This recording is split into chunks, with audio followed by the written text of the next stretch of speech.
can feel the blood creeping up from the heathens. Got will, got fight, got pride, got reason. If they wanna go eat, then you know I'm gon' feed them. If you're coming for me, hope you're ready for a demon. I got eyes in the back of my head, I'm seeing. Take me for granted and you know I'm leaving. I'ma take what's mine with the webs I'm weaving. I could take this crowd from seeing to believing. Got a taste for blood and my tongue keeps bleeding. From the words I spit, so sharp, so freezing, so cold. Behold, frostbite they feeling. I could tear you apart or I could go heal them. Don't believe in fate, don't believe in ceilings. I just need a taste and my mind starts peeling. I don't pace myself, I grind on kneeling. Got lust for change, I just love the feeling. I ain't gonna give up. Got too little time, I'ma live up. Head down, push forward through the tough times. Cause anything worth doing is a tough climb. And I ain't gonna give up. Got too little time, I'ma live up. Head down, push forward through the tough times. Cause anything worth doing is a tough climb. Cause I'ma live life for the fight, yeah, I'm here to get it. I got drive, got sight, always have a vision. I go by at night, I be in my feelings. I'ma be fine, need time, and I'll soon be winning. I live life for the fight, yeah, I'm here to get it. I got drive, got sight, always have a vision. I go by at night, I be in my feelings. I'ma be fine, need time, and I'll soon be winning. I can feel the blood creeping up from the heathens. Got will, got fight, got pride, got reason. If they wanna go eat, then you know I'm gon' feed them. If you're coming for me, hope you're ready for a demon. I can feel the blood creeping up from the heathens. Got will, got fight, got pride, got reason. If they wanna go eat, then you know I'm gon' feed them. If you're coming for me, hope you're ready for a demon. What's good, FM fam? How's everybody's day Friday? How's everybody's Friday going? Let me adjust my hat. Let me adjust the glasses. All right, guys, how's everybody's day going? I know I'm a little late, more like a lot late tonight. But can I get a mic check before I get too far into this? Make sure we got some sound before I get on with the stream. So we good on the mic? We good on the mic? We got audio tonight. I see a whole bunch of green out there.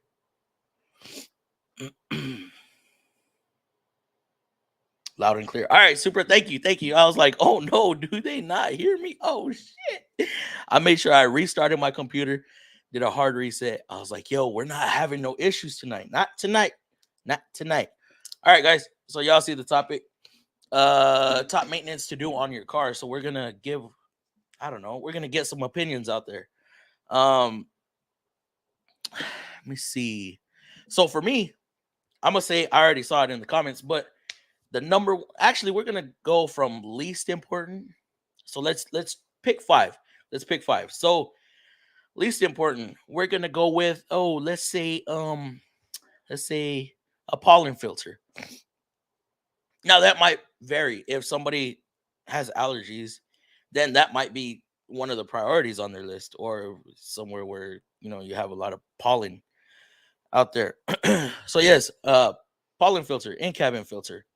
Next we got let's say, although it is pretty important, but let's see, what do y'all think? What do y'all think for the number 4 spot? So I know what my top 2 are. Let's go. Okay, induction service. Okay, we do those every 15,000 miles, and that's basically to actually, I'm gonna put the cabin filter over priority of the induction service. So induction service will be number 5. That's my least important. Then we got the in-cabin filter.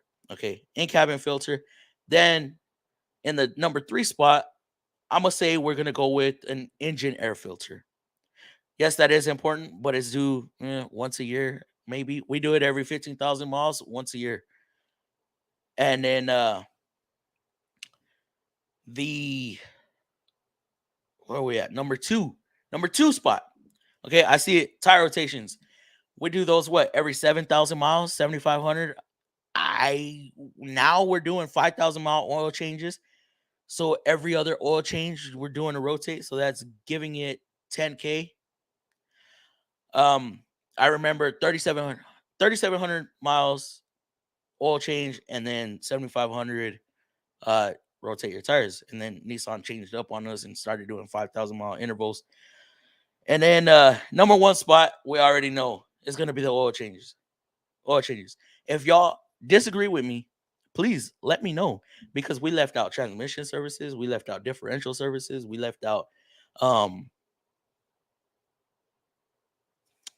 brake flushes. Actually, brake flushes should be up there.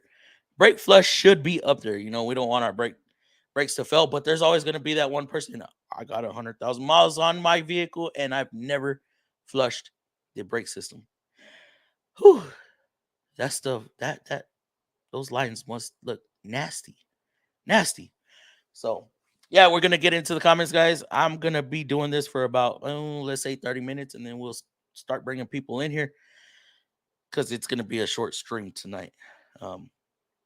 We went to dinner. We had some my first time eating Korean barbecue. It was pretty good. It was pretty good. So I see a bunch of members up in here. We got Quick Ranch, we got DLC for Christ, we got Supra, Chris JRS. What's up, brother? Peter. We have who else? I know I saw more. No, okay. That's all the members we have in here currently. Yeah. All right. What up? What up, all? What's going on, Dave? Guys, I'm gonna need y'all to email me if you're trying to jump in the stream. I need y'all to email me. That way, once that time comes, I can quickly just start sending out emails. What's up, Fluffy? What's going on, DLC? Supra, happy Friday. Happy Friday to you too, brother. What it do, Big Fluff? Oh, what it do, Big Fluff? What it do, Fluff? What's going on, Mike? How you doing, brother? How are you doing, bro? JGH Customs, what's up? How's it going, bro? To go, what's good, Big Fluff?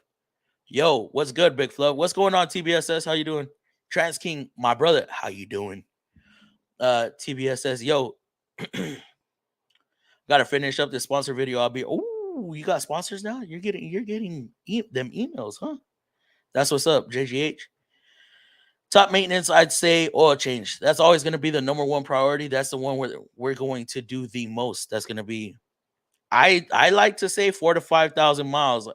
Anything beyond that, man, we've talked about this before. Yeah, you could go 10K. Manufacturers, they say you could go 10K, but what's happening to that oil in those 10,000 miles? Hydrocarbons just breaks down oil, and that's what I'm afraid of. We have a certain model. I'm not going to speak on it too much. I'm not going to be specific on what model it is, but if you're running 5,000, I'm gonna say 6,000, okay? Because 5,000 is recommended.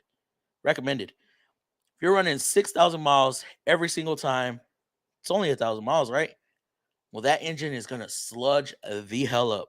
And why? Well, it's because it's direct injected. You're dumping fuel straight into the combustion chamber, and then at that point, well, you're just breaking down your oil. We don't want our oil to break down. Also, drop my merch. Hey, JGA, that's what's up. I think I had checked some of it out. Look at it closely. What's going on? What's going on? Hello. What's going on, Peter? FFM, how are you? I'm doing good. Still got this cough. Yeah, a long time I've been here. Yo, DC Tapping, what's going on, brother? How you doing, bro? How you doing? How's work, you guys? Oh, how you guys? Loud and clear. Thank you. McGowan Mechanics. Just finished my first Nissan class this week. Which ones do you recommend I take first? You're going to want to do your basic electrical. You're going to want to do your ECCS. You're going to want to do your OBD2, right? It's those three. So you want to be OBD2 certified, because then that opens up so much more for you. And why that's important? Well, you want to get paid for everything you do, right? If you're not OBD2 certified, guess what? You're not getting paid check engine lights. That hurts you, hurts your dealership. So those are the three most important classes you need. Basic electrical, ECCS, which is electronic control electronic control computer controlled systems. And then of course the OBD2 or DFRT. Those are going to be the three most important, and then you take your test, and then you're OBD2 certified. Loud and clear. Thank you. Let me see. Actually, McGowan, what class did you end up taking? Because I know you don't have to take basic electrical first, but I've seen other people take other classes first. Yeah, thank you, DLC. Should be getting new box Monday or Tuesday. Ooh. Is it going to be a surprise, or are you going to let us know? Did you trim the beard? I did not. I don't know why it's all rolled up right now, but not it's there. It's there, bro. Like I said, I don't know why it's all like, maybe the humidity today just got it all scrunched up. Guys, it was stupid humid today. Oh my goodness. We're standing in place, literally standing in place, and we just got beads of sweat just rolling down our face. It sucks. Oil and tires. Tires are important. Do any of y'all pre-trip y'all's vehicles before y'all get in them? Anybody? Pre-trips? Pre-trips. Pre-trips. Top 5 maintenance. Yes, top 5 maintenance. What is that? It looks like you have. Oh wow, you got a Pro 4X. Is it a Pro 4X or is it a Pro X Frontier? Nice. I like that color, bro. Pat. Pro 4. Oh yeah. Pro 4X. It's in your freaking name. Come on, Fluff, just read. Induction service. Induction service. I mean, it could be important. I've actually fixed a vehicle by doing an induction service. I had a Frontier that was doing, it had spark knock. Took a look at the cylinders or the pistons, and they had a bunch of carbon built up. So I did two EFIs on it, and it actually it fixed it. It stopped pre-igniting. So could be important, but you can go a time or two without it. Oil is always going to be number one. That's the most important, that's the most cheapest, and it's going to save you the most. I'd rather put a transmission in a vehicle than put an engine. And I'm not saying like to work on. I'm saying like out of pocket. I'd rather pay for a transmission versus an engine. Them engines are freaking expensive. Some of our engines are running $10,000 to $15,000. Transmissions, on the other hand, man, $3K, crazy. And the labor, it's a big labor difference also. Tire rotations are important as well. Tire rotations along with alignments. Some of these things go hand in hand. And if you're doing your own oil changes, you're kind of, I don't want to say you're disservicing yourself, but you're kind of cheating yourself as far as scheduled maintenance, because you may not know when certain things are due unless you read your owner's manual. Then you can, or then you will. Chris JRS, Mike, good. Thank you, sir. Thank you. A beer in the cup holder, top requirement for a great running car. Oh, whoa. Are we talking about drinking and driving right here, DC? Injector cleaning. I am a big believer in EFIs and snake juice for carbon buildup. Yes, we don't want carbon building up in our throttle body. Even if you don't do an EFI, you want to clean your throttle body. The throttle body, man, y'all know. I don't know if I should say it, but PO 101s, it's a correlation between mass airflow and throttle body. You know, for Nissans, that's what it is. If we have buildup in our throttle body, guess what? We're gonna throw a PO 101 code.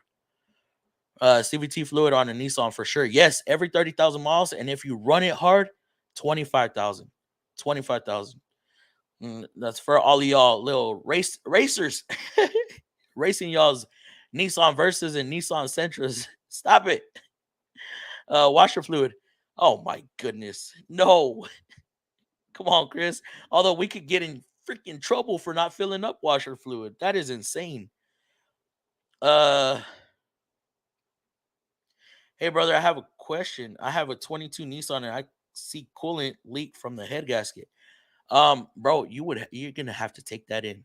There's nothing I can tell you. There's nothing I can recommend but to take it into your nearest dealer. And I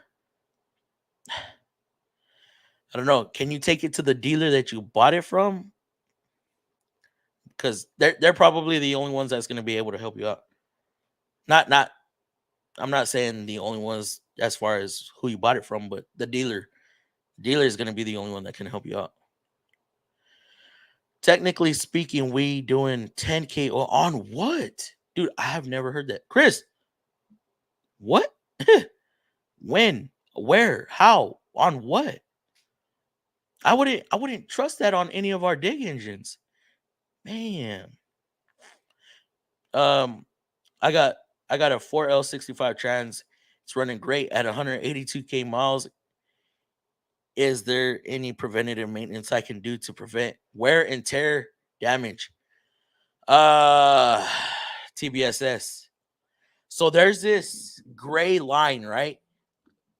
There's this gray line. Don't flush it. Don't get rid of that friction material that's floating around in your fluid. And then there's another side that says, yeah, it's okay, this, that, and the other.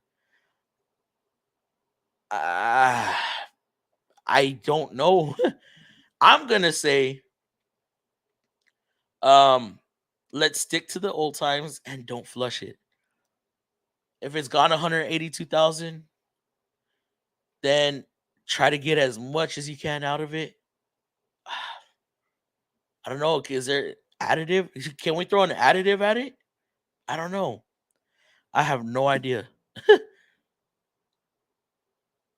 Damn, YouTube over here trying to make me. I don't know.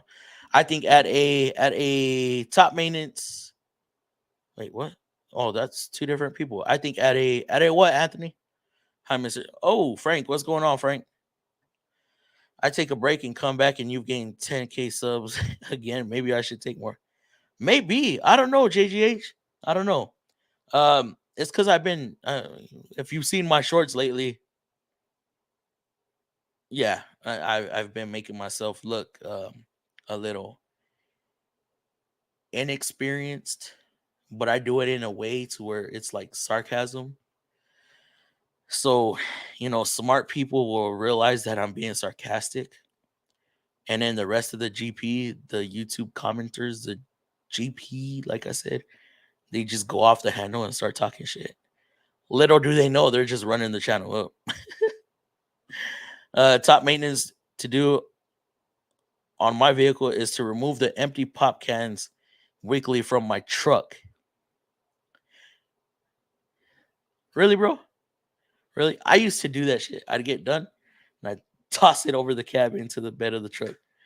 Oh, um, where are you from? Because you said pop.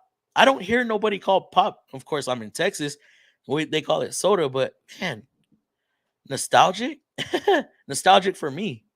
Because like I said, I don't hear nobody call it pop anymore. Saludos from Fort Worth. Let's see the oh, damn it, Ruben. Shit.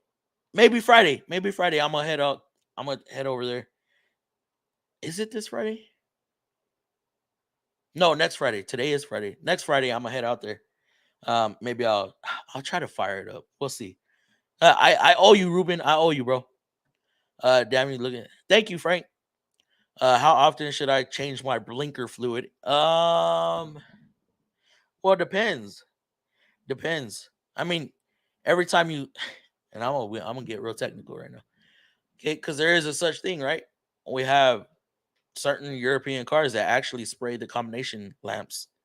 So, I mean, how often are you spraying? It ties into your washer fluid. I took the transmission diag and repair. Basic electrical was full. Ooh, man, that sucks. What are you in the south, north, east, west? Don't get too crazy with telling me exactly where you are. I mean, if you want, you can email me. But does your dealer look at sending you outside of your closest training facility? I'll drop a video on it. Okay, that's what I figured. I figured that. No offense, not being offensive. Did you look? No, hell no. Come on now. I wouldn't be able to call myself fluffy no more. Taking the noise and taking NVH 2-day class next week again. Only class available. Damn, I'm getting sent out in August. Been waiting on 3 years. 3 years for this damn class. For hybrid. What's a pre-trip?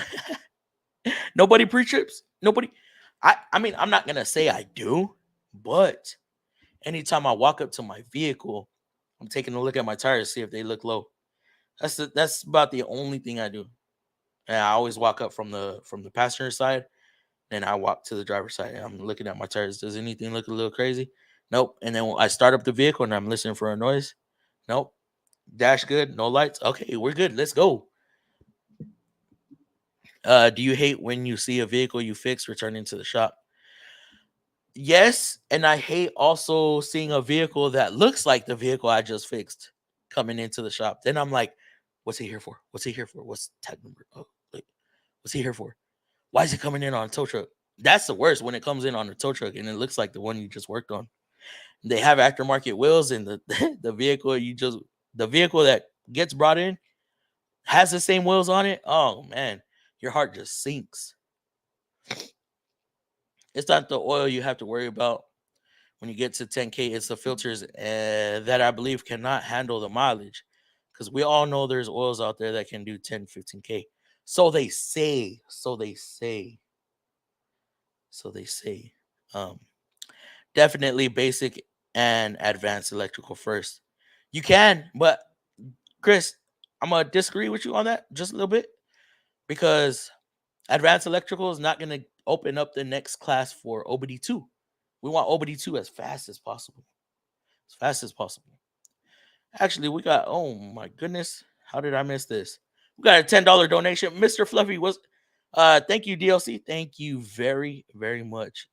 Appreciated. Very much appreciated. um, so yeah, that one actually set me back pretty far, because OBD2, and I was doing check engine lights. I wasn't getting paid for them. You know, some of these check engine lights, Chris, could you imagine that U1000 if I didn't have OBD2? You know which one I'm talking about, bro. Yes. OBD2, you want OBD2 like that. I have trust in my vehicle because I know how good my work is. True. But let me see. Are there signs? Are there signs to when something's gonna go out?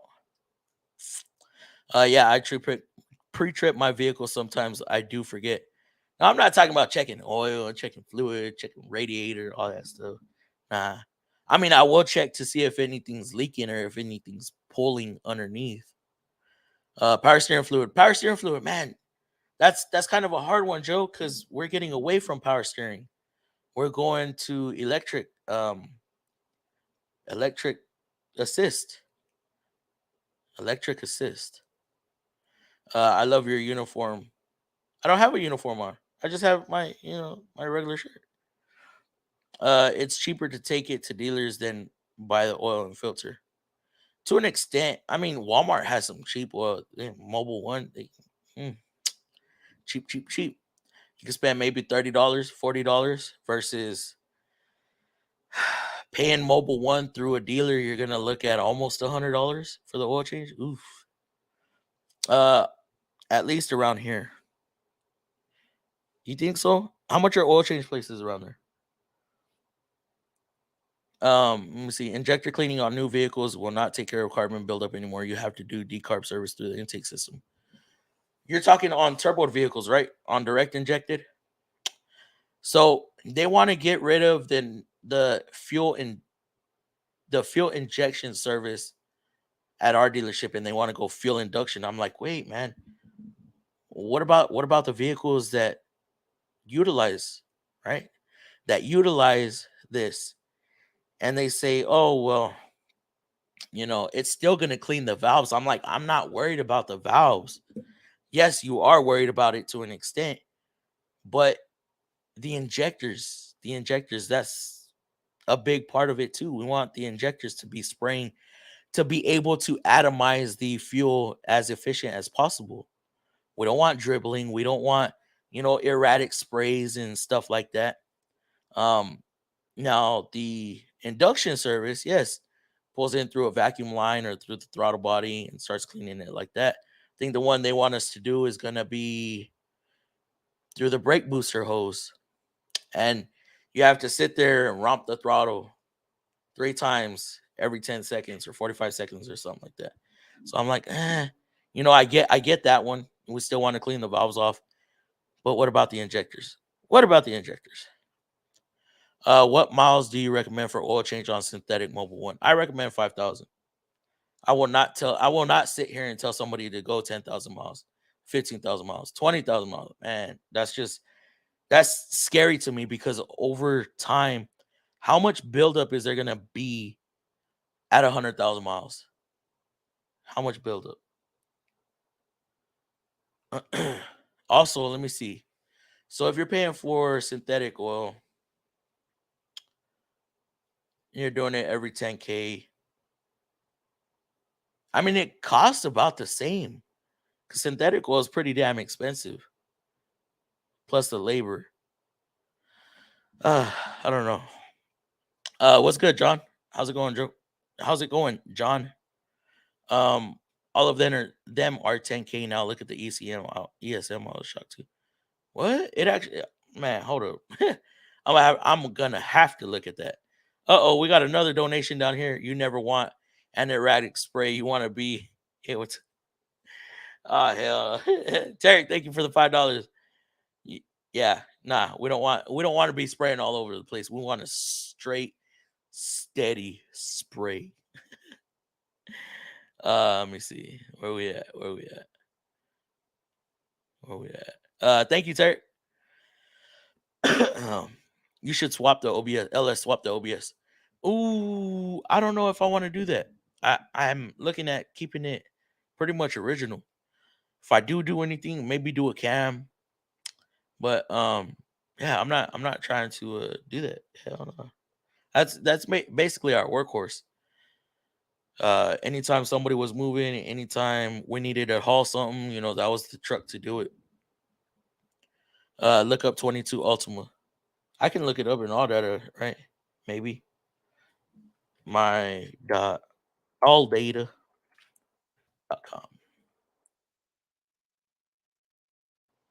Let's see, 22.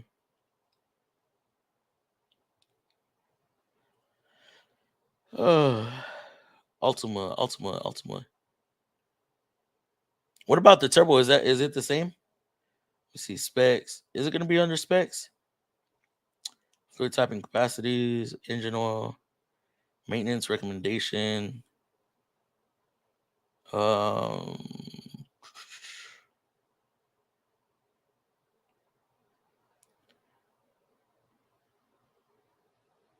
you gonna have to school me on this, Chris, because I do not know where to find that. This is crazy. That's crazy, bro. We'll get back to that. Good to know. I'll be waiting for the video of the OBS. Hopefully I can do it. I just gotta remember. I got to remember. DFW. Oh, okay. I know. Okay, I know. Hey. That's where I'm going. I am going up there in August. I'm a little nervous though, because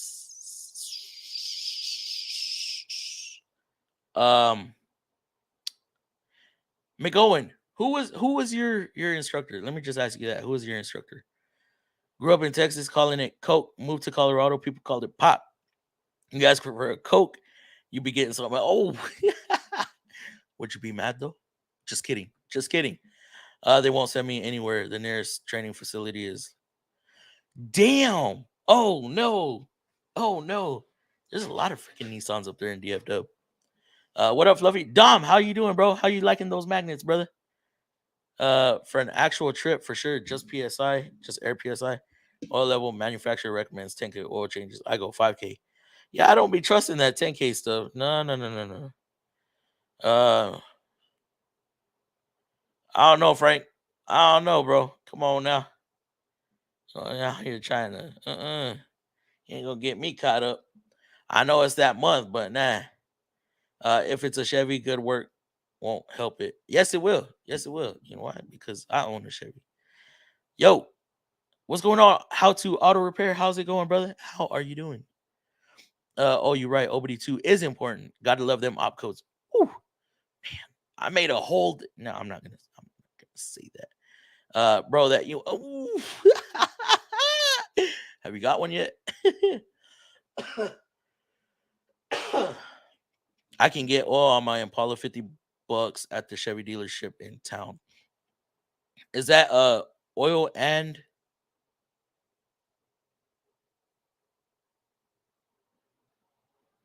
um is that the oil and the labor? Mr. Fluffy, I have a good question. What oil used for 305 and 350? Man, what do I use? 530, I think. No, I bumped it up. I'm going what do I use? I think I use 1030 in that truck now. Cuz it's old. It's an old truck. So I bumped it up a little bit. 3000. That's me. That's what I'm saying. 3K and I'm sticking to it, bro. Especially on the Equinox, because the turbo and force induction cars, the Equinox and the Cobalt. My Chevy holds 8 quarts. I still do it. Damn, 8 quarts. Oh yeah, the LSs do hold 8 quarts. Man, they should hold a shitload. When I worked at Chevy and I was in the lube rack, I was like, bro, 8 quarts. And then my 2.0s are holding 6 quarts. I'm used to the Nissan stuff. Nissan 1.6 liter. What? What are we doing? 3.7. Crazy. On my truck, I changed my own. I use Valvoline full synthetic and KNN gold filter, and it's only $50. I'll say normal driving, else anywhere. I'll say normal driving everywhere else is severe. FF4, do you use hot? Do you use Hot Shots Secret Stiction? I don't know what the hell that is. This is some aftermarket stuff, I'm assuming. FF4. I don't know. No LS swap original is better. That's what I'm saying. You know that LO5 doesn't have a lot of balls, but it's a little torquey thing. What is OBS stand for? Old body style. Well, not so much turbocharged, but any vehicle with direct injection decarb service is not to replace fuel injection service. It's added because its injectors still need to be cleaned. You mean the valves? Not the injectors, right? You mean the valves? Because on direct injected, we're bypassing the valves. We're not spraying the valves anymore. But see, don't we have an engine that has its port injected also along with? I don't remember. I heard some stuff. I don't remember. I don't be keeping up with this stuff until like I said, I don't keep up with a lot of Nissan stuff unless I run across it. Like today, I hit a TSB water leaking into the car. Man, I straight away. I went to the damn sunroof. So I pulled the cowl cover off. Just gonna look at the drains. Man, they're flowing. And then I get in the vehicle. It hoses me down.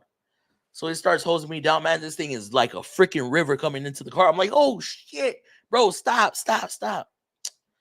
Freaking TSB. Chris, I was gonna hit you up on that too.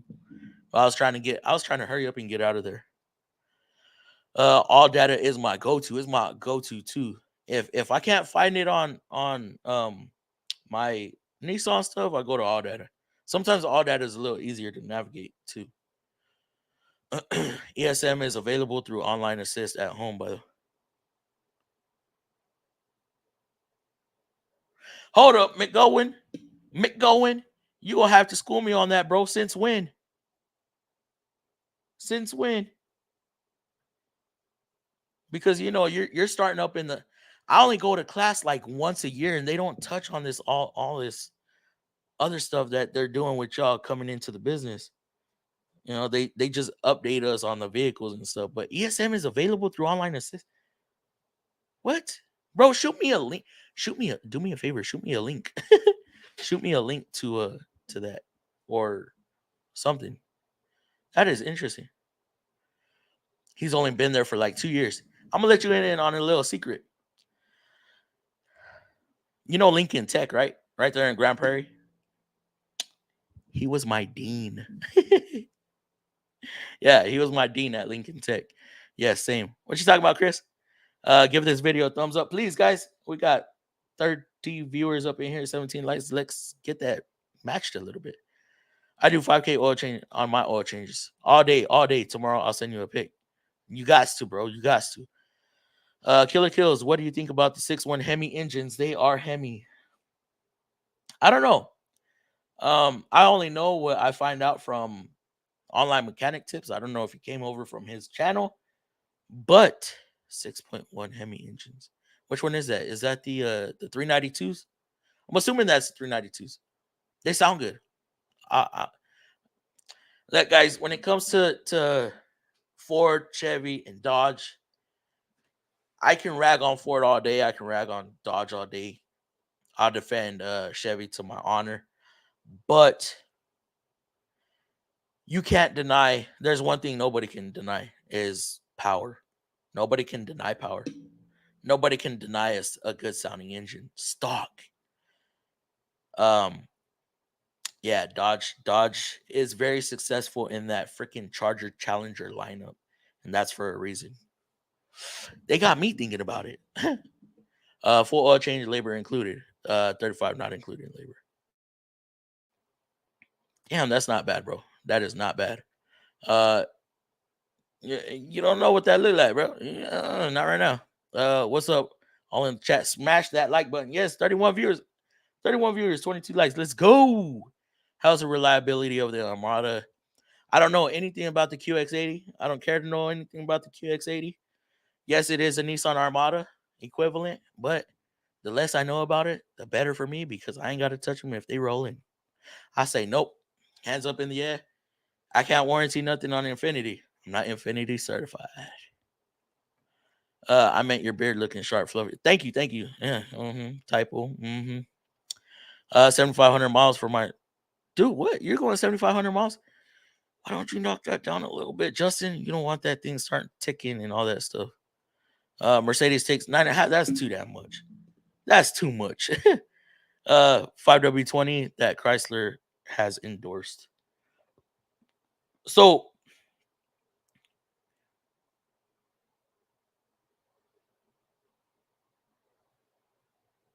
Chris, yes, I just saw your message. Yes, I did, bro. It was wild. 520 the Chrysler has. So if you're, I know they have a warranty on this, and yours is probably already expired, right? Because you have a 06. Will they honor that? Will they honor it? And guys, I don't know if y'all know this, but if you use BG, I don't know how any of the other companies do it, but BG products, right? If you use their products when you're supposed to, you can get stuff paid for by BG. By BG. So if you're following the 15,000 mile interval or 20,000 mile interval once a year, every year, and you have a brake failure, master cylinder fails, ABS fails, caliper fails, something, right? Something that has to do with the brake fluid system. They will cover a good percentage of it, if not all of it. Hey, put me in. Just read the 22 Ultima manual. It says, do not just read the 22 do not exceed. What? So they're allowing you to go 10K? Man, every time I see a vehicle that's 1,000, 2,000 miles over, man, I'm recommending a minor flush. Let's get that thing. Let's get that thing back clean. Hot Shots Stiction is for diesels. Oh, no wonder I don't know about it. Thank you for informing me on that, Tarek. Truck cost 68 to do myself. Damn. So you mean to tell me it's cheaper to go somewhere else? I got that OBS F-150 square body. Yeah, I'm saying on direct injection. You need both decarb and so it's a double service. It's a double. I like that. I like that. That's a good what? 2.5, 3 hours, Chris? What do y'all charge for that? Mine cost me $62 with oil change, oil and filter. I had an extra cord just in case. Where we at? Okay, we're down. We're yep. What is on the left of the screen? Left of the screen? What you mean? What is on the left of the screen? What you talking about? You talking about the little hearts popping up? Somebody sending hearts? Appreciate it. Right? No, that's the right of the screen. I am tripping. I had an interview with Dodge. So what are you telling us, Justin? Are you trying to get out of fleet? No shit. What? Yeah, yep. Yep. There was a point where there was a few Lincoln Tech instructors that were at that spot at the same time. Let me see. There's actually an instructor that likes to come on here every now and then. Yeah. I'll just let you figure that out. Small fucking world. Yes, it is. It is. So when I left Lincoln Tech and I went to my first training class, I saw this guy standing there. I said, he looks familiar. And then he smiled and he did a little, little movement that he would do. I was like, I freaking know him. I went up to him. I'm like, so when did you leave Lincoln Tech? He goes, oh, hey, what's going on?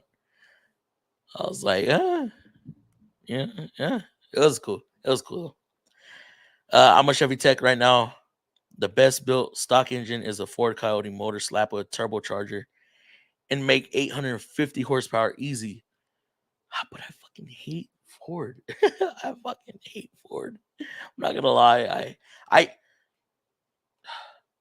To me, I don't like the sound that the Coyote engine makes. I don't know. I don't know why. It sounds so poppy, so loud, and I feel like the loudness of it doesn't match its speed, if you know what I mean.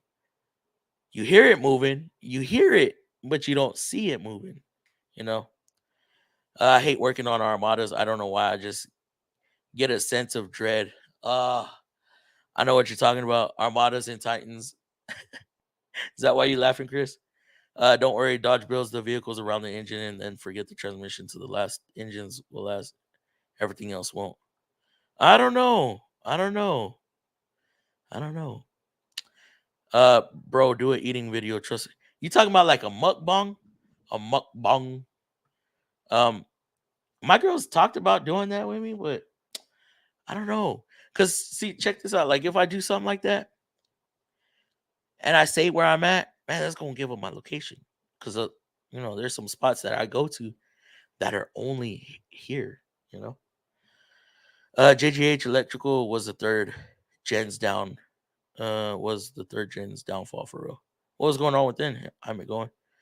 Yeah, but they use cheap filters. So at my dealer, we did 3-part service. You did the 44K or is CF5? I don't know. BG did them different.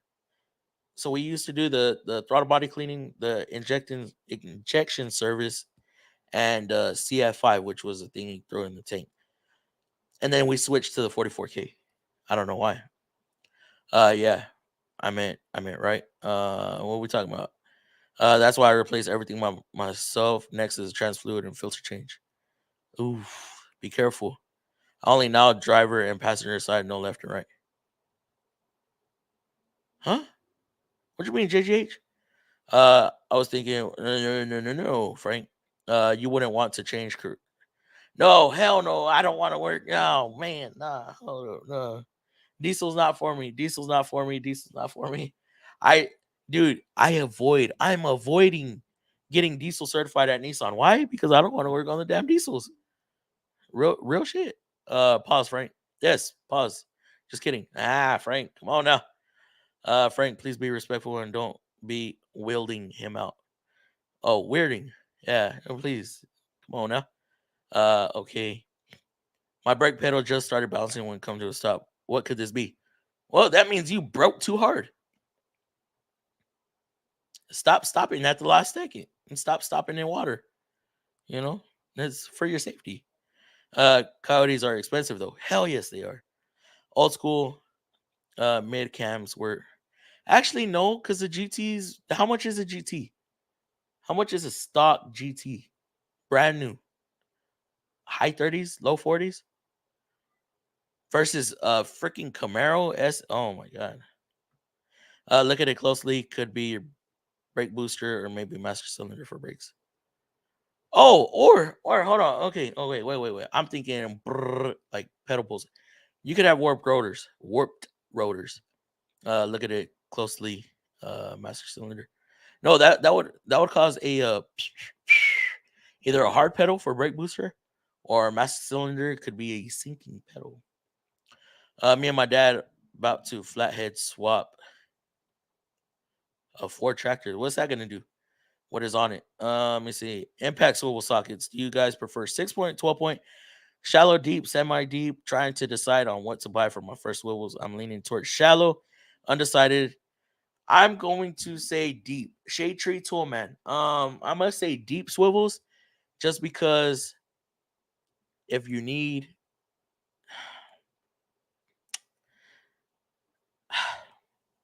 if you need the deep, you have the deep. You know what I mean? But 6 point for sure. I'm especially on a swivel impact. I'm not doing 6 point. That sounds scary. You know, because even on a 6 point, if you don't have the right angle, you could strip something out. So, or maybe do semi deep. Nice JGH. I use 6 point shallow straight tree. I use both. Just depending on where I'm at on the vehicle. Hey Justin, just saw that might be. Let me see. What are we talking about? You good, McCowan. 6 point shallow for first set, but you will want some deep as soon as you can afford. I think I had. What did I have first? You know what I had? I bought the expert 48 piece or something like that. Had shallow, deep, and then it came with the universal socket, the adapter. I used that for the longest. So I had deep and shallow, but I had an extra connection point. So a little bit of torque loss, but it got me through until I was able to afford it. Yes, but if it had a fuel line, we would use a canister. Oh, whoa, wait. What kind of brand? When I was at Chevy, they did that too. They fed it. Okay, Chevy has that port on the fuel line that you just connect. Nissan, we're completely taking the fuel supply off and connecting something onto the fuel line, disabling the fuel system, and we're solely running off of that chemical.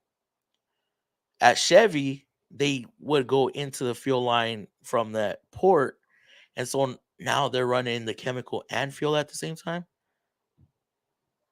Might as well just dump it in the tank, right? I don't know. Um, so and I have a shortcoming out on this too. If the vehicle can run off of the product by itself, that's proven enough for me. That means it's strong enough. It's strong. Um, I just replaced all my brake lines, bleeder screws. Do I need to do brake flush or most of the fluid is already out? I would do a brake flush because while doing the brake flush, you're going to be bleeding the system as well. Any contaminants that's in the system, you're going to get rid of. Yes, sir, ski. Yes, sir, ski. Ain't heard that in a minute. Have a question. So I'm going into my Oh, wait, hold up. We got a youngster. Hold up. Have a question. So I'm going into my last year of high school, and I don't know if I want to do mechanical engineering or computer engineering. I just don't know what to choose. Oh man, that might be out of my league, bro. I'm gonna say I'm gonna be biased to mechanical engineering, but whether you go mechanical engineering or computer engineering, those are two big um deals. You can make money on both sides. Um, are you inclined on computers? Might want to ask yourself that. Do you have mechanical experience or interest? That might steer you one way or the other. I mean, right side of the screen, I know my driver and passenger sides, I don't do left and right. You're talking about on me or on the screen on your phone? I'm confused, JGH. I see. What are we? Oh, wait, what are we? Left side, left side. What? I don't know. Diamonds are always more expensive than rocks. You get what you pay for. Very true, very true. I'm gonna do this. Hold on. Oh, we got man. Where's Lakes? Hold on. We ain't got Lakes up in here. Where's Lakes, man? I ain't seen Lakes tonight. Is power brake can be scary with flow. Power braking? Nah. Power braking is not scary. I do that all the time. Check motor mounts. I was leaning towards 6 point. My current impact sockets are all 6 point. Thanks for the info. I don't have any 12 points. None. Somebody asked me, or that came up as a topic the other day, and I was like, I don't know. I was like, wait, I don't own any 12-point sockets. Nah. Let me see. Send this out. Once Lakes gets this email, he'll be like, oh shit, we're live. Unless he's out doing something. Let me see. Quick wrench.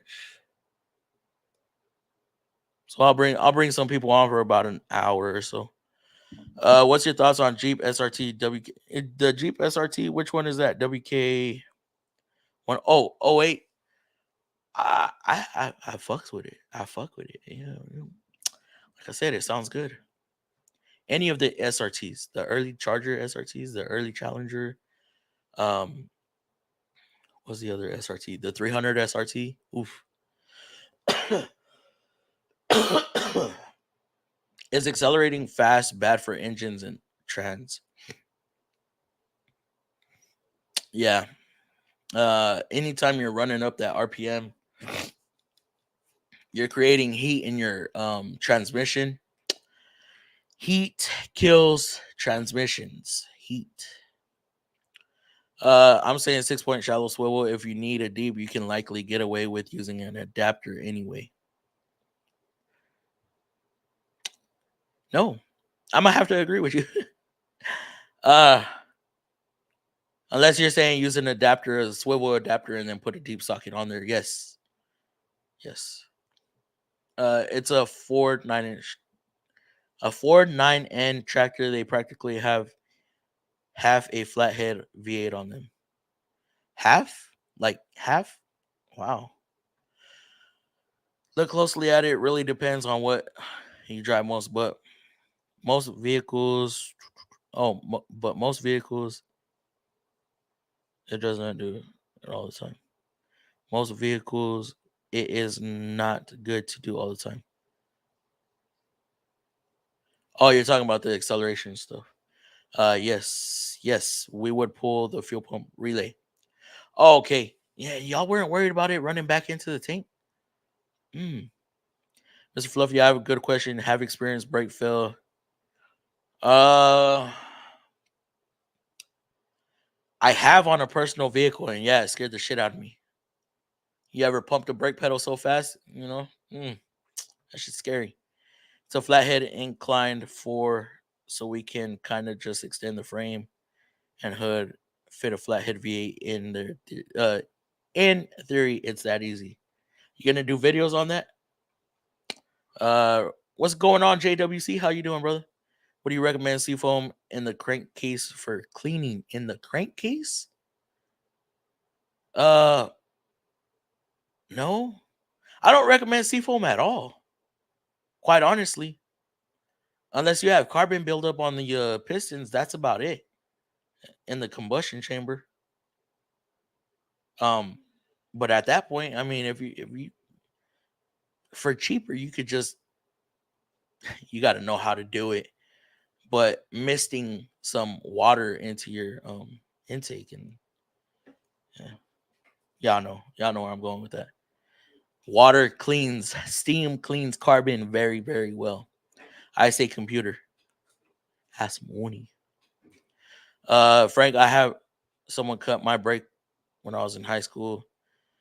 Was in an 83 S10 auto and had to throw it in reverse just so I didn't run it. Oh my goodness, that is scary as hell, especially being young.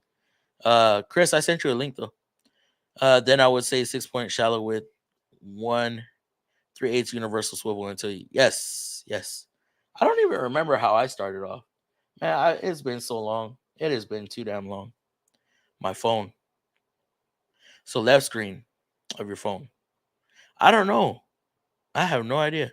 My grammar is that of a 2-year-old. Nah, you're good. I'm not all that great. How old are you? How many years are you a mechanic? I've been a mechanic. Oh man, I've been turning wrenches. Now, professional. I've been in it 11 years. Unprofessional, I've been doing this stuff since I was a freaking teenager, an early teen. Raging, hey Fluffy and everyone in chat. What's going on, Raging? How you doing, brother? How you doing? JGH, don't feel bad. Honestly, both mechanical and computer engineering kind of go hand in hand, especially for the future of cars becoming both. Everything is going to computer controlled systems. We are now this is gonna go out to you. Let me see, I forgot your name. McGowan. Fred. Everything is going to Fred.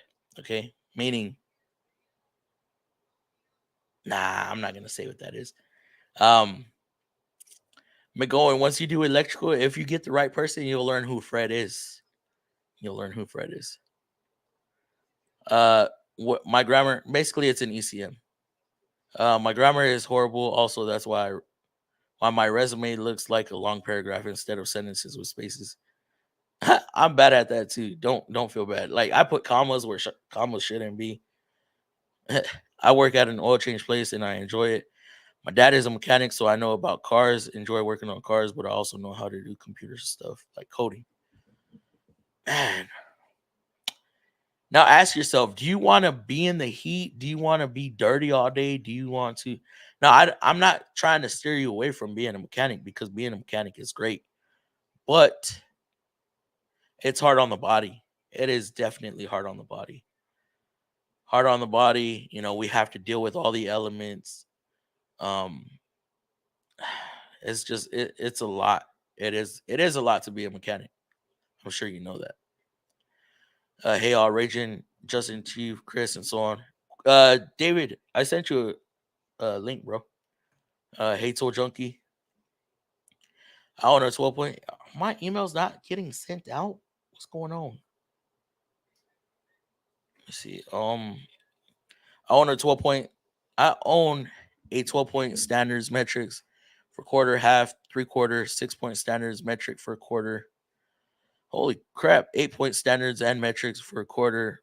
Damn. Wait, hold on. 8-point. 8-point for what? Never even heard of that. Mystery oil. Is that a brand? I feel like I've heard that before.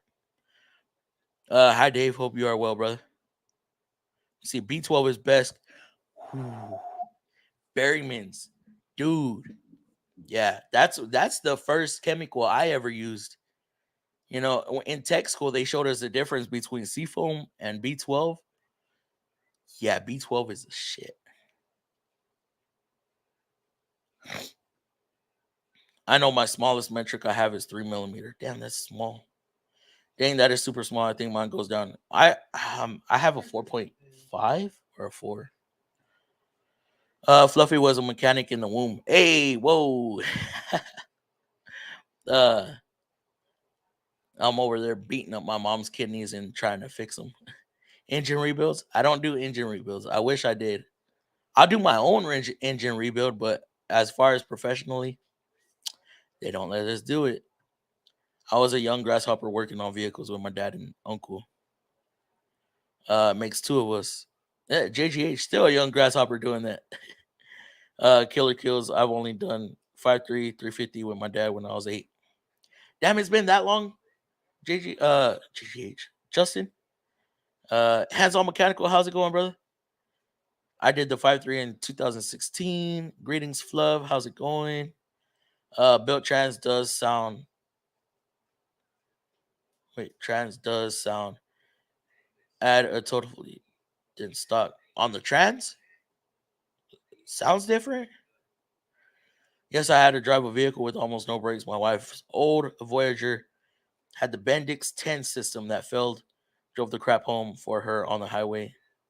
Oh, hell no. You drove that? Oh, my goodness. I didn't get an email. You didn't ask for the email, bro.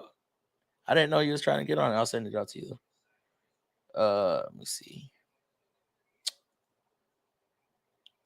Justin.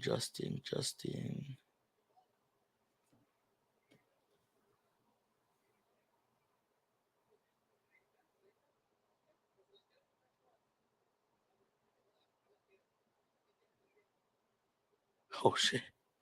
Gonna hop on in 5.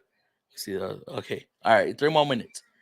I can't wait to get into my new box and have toolbox tour planning to get my Husky as my road cart. That's what's up, bro. That is what's up.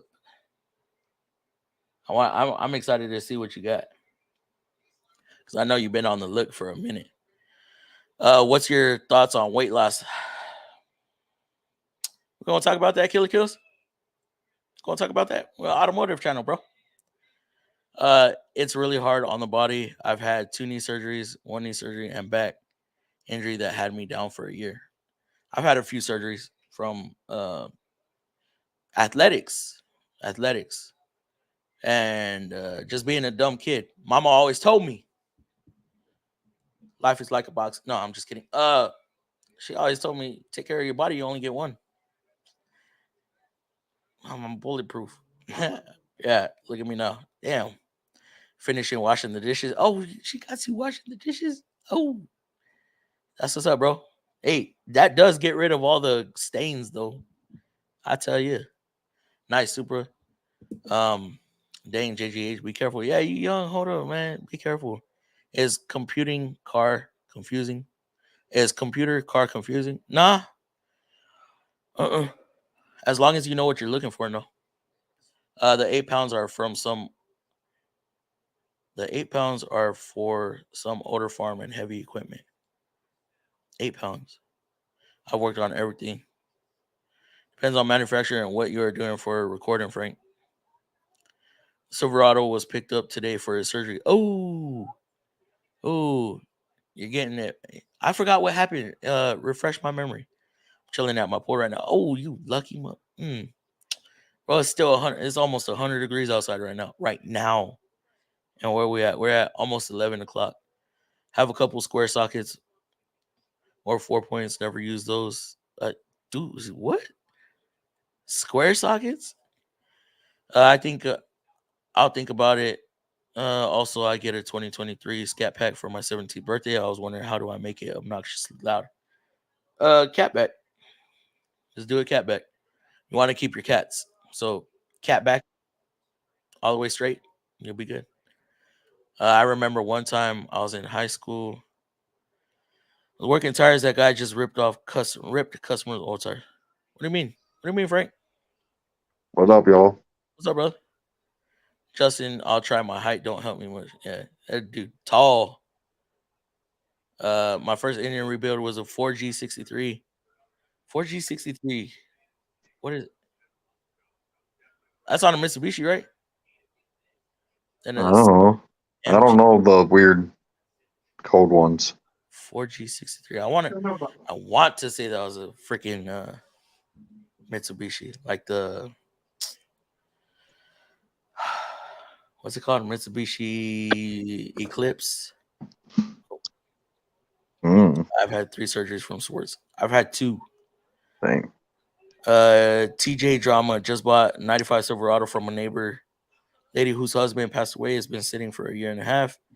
Tires were brand new when parked and have 0 dry rot. Should I replace anyways? Eh, you Drive can it. get away with it, I'd say, for at least the first 6 months, and then check after.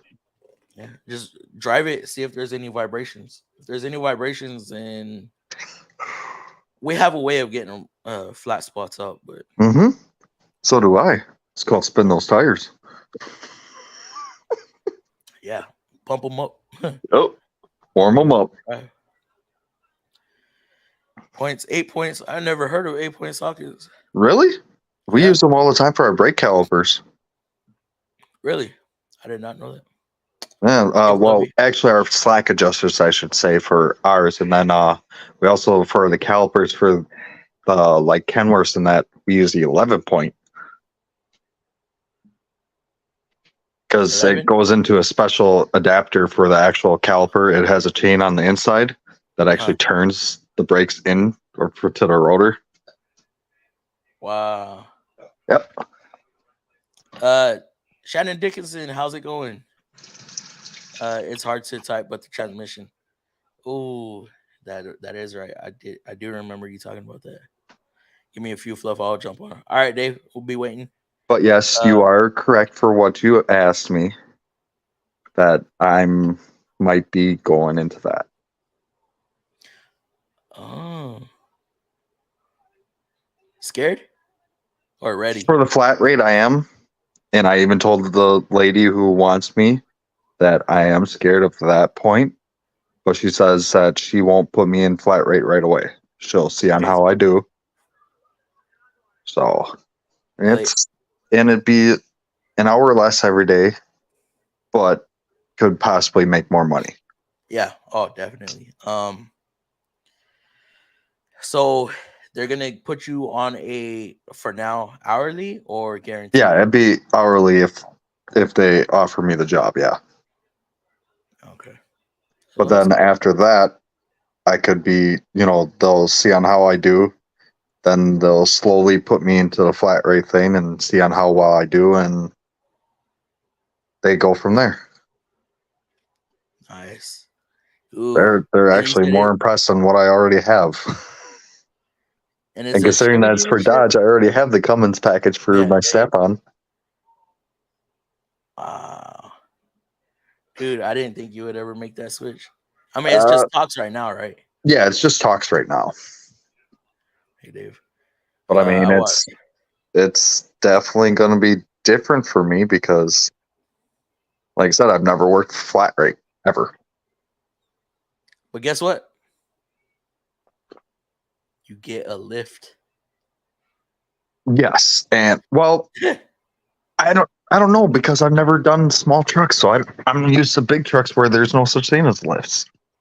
True, but you ain't got to get on your back.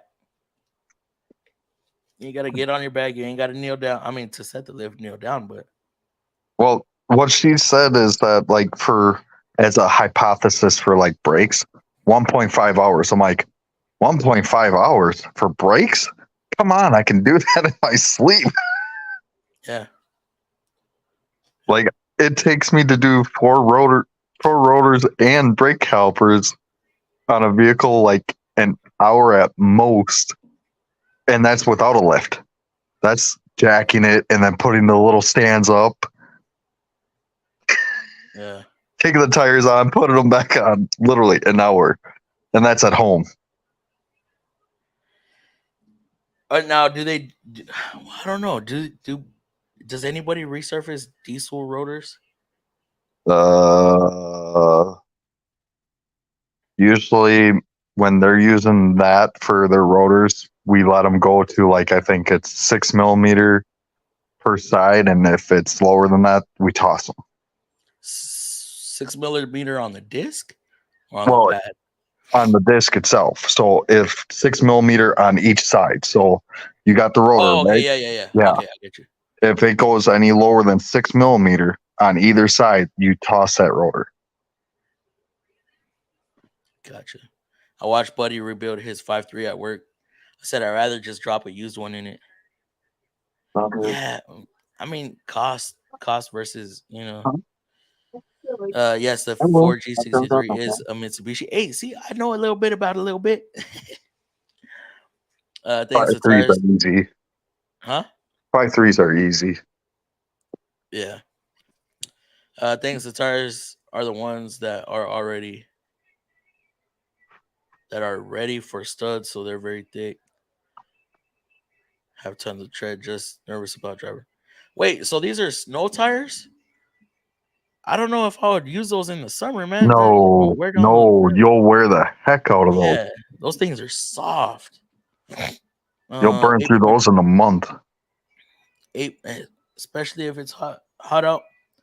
8 points for square plugs as well. Yep. Very Damn. true, Shannon.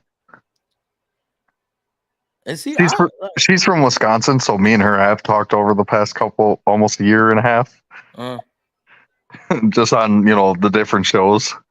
yeah. What up, What's going DLC? on? What's going on, brother? Been a I was long like, time. wait, who is this? I didn't recognize the setup. He's actually home. Yeah, he's actually home. This happens every 6 weeks? 8 months. 7 weeks? 8 months for being on here. Yeah, it's been a while since he's been on. Yeah. I got a video that I want to see if you can screen share here in a little bit. I want to get you guys' thoughts on it as technicians and stuff like that on the way vehicles are going and stuff like that. So I just wanted to get you guys' perspective on things. Okay. Have some 11 points. I don't use them often. Yeah, that's not a very common socket. I know on Nissan we don't have that stuff. Like most vehicles don't. That's why it's a very specialty.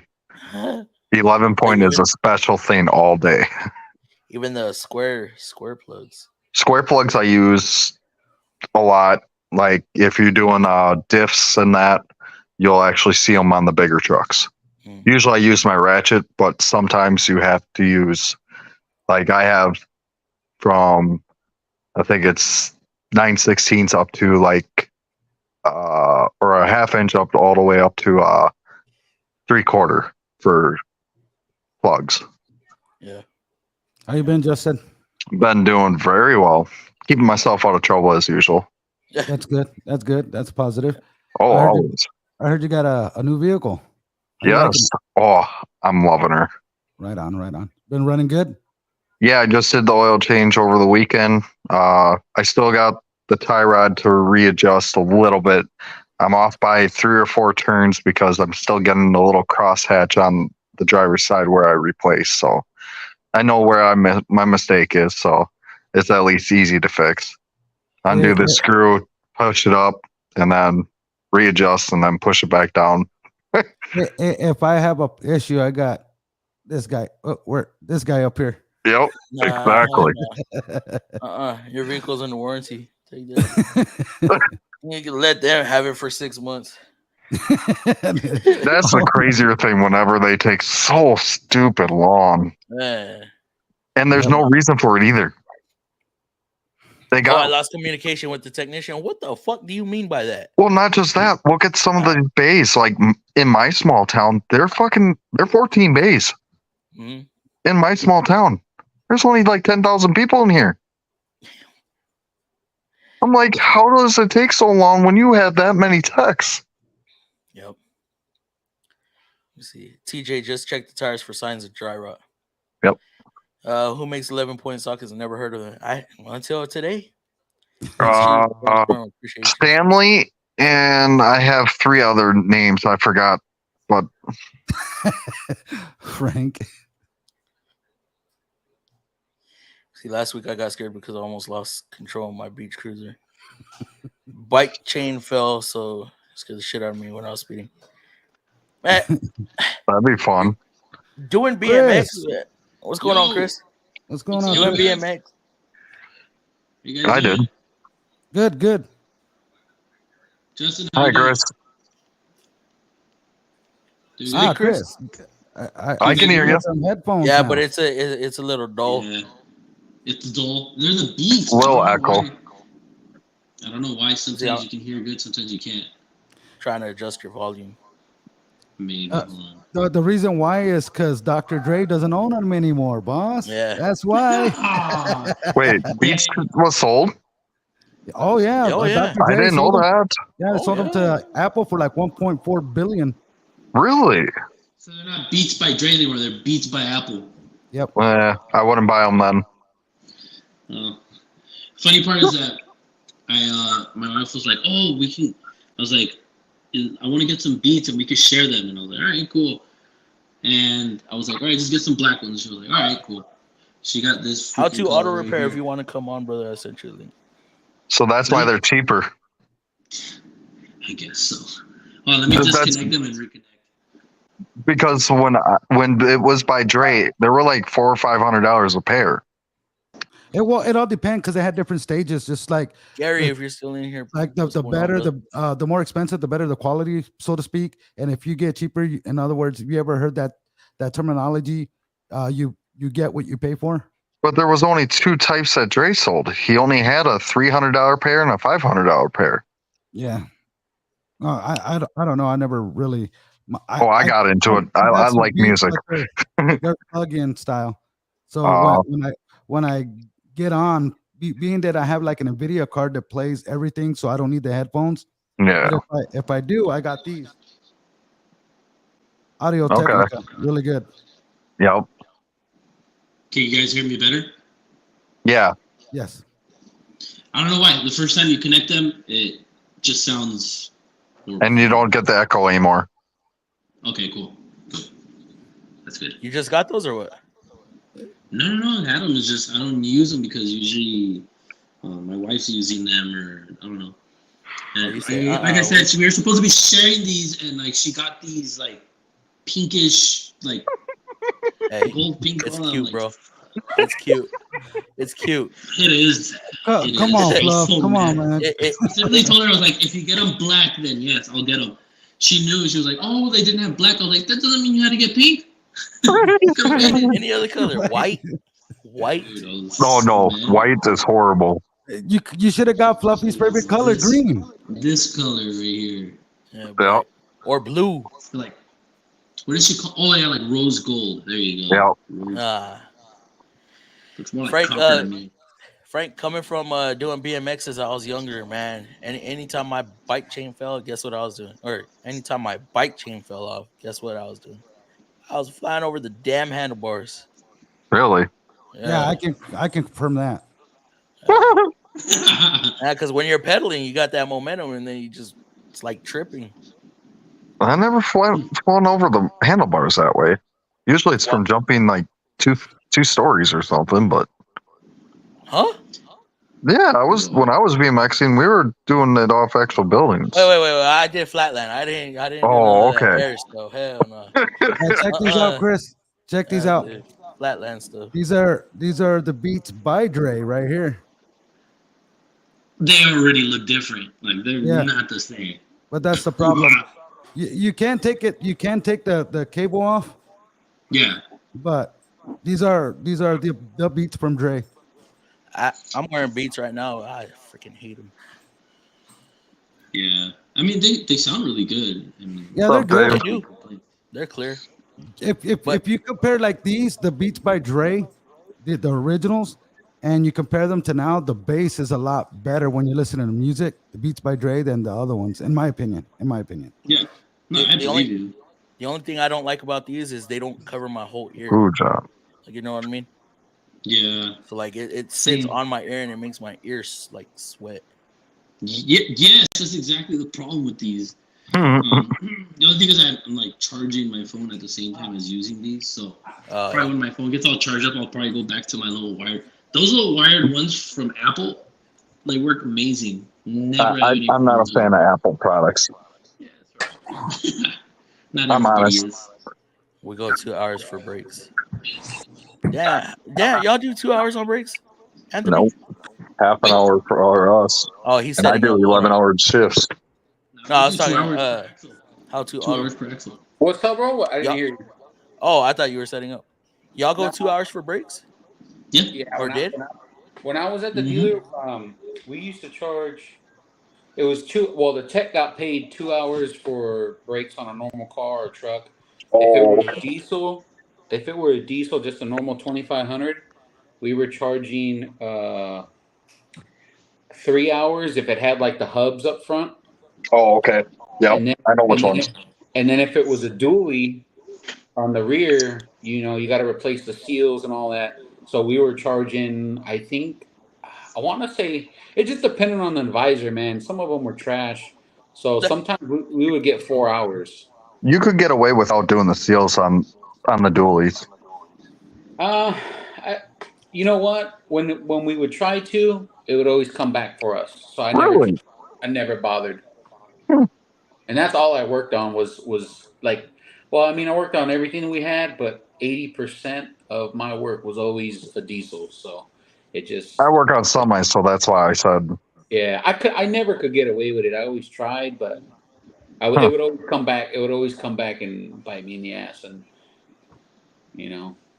Hey, you learn.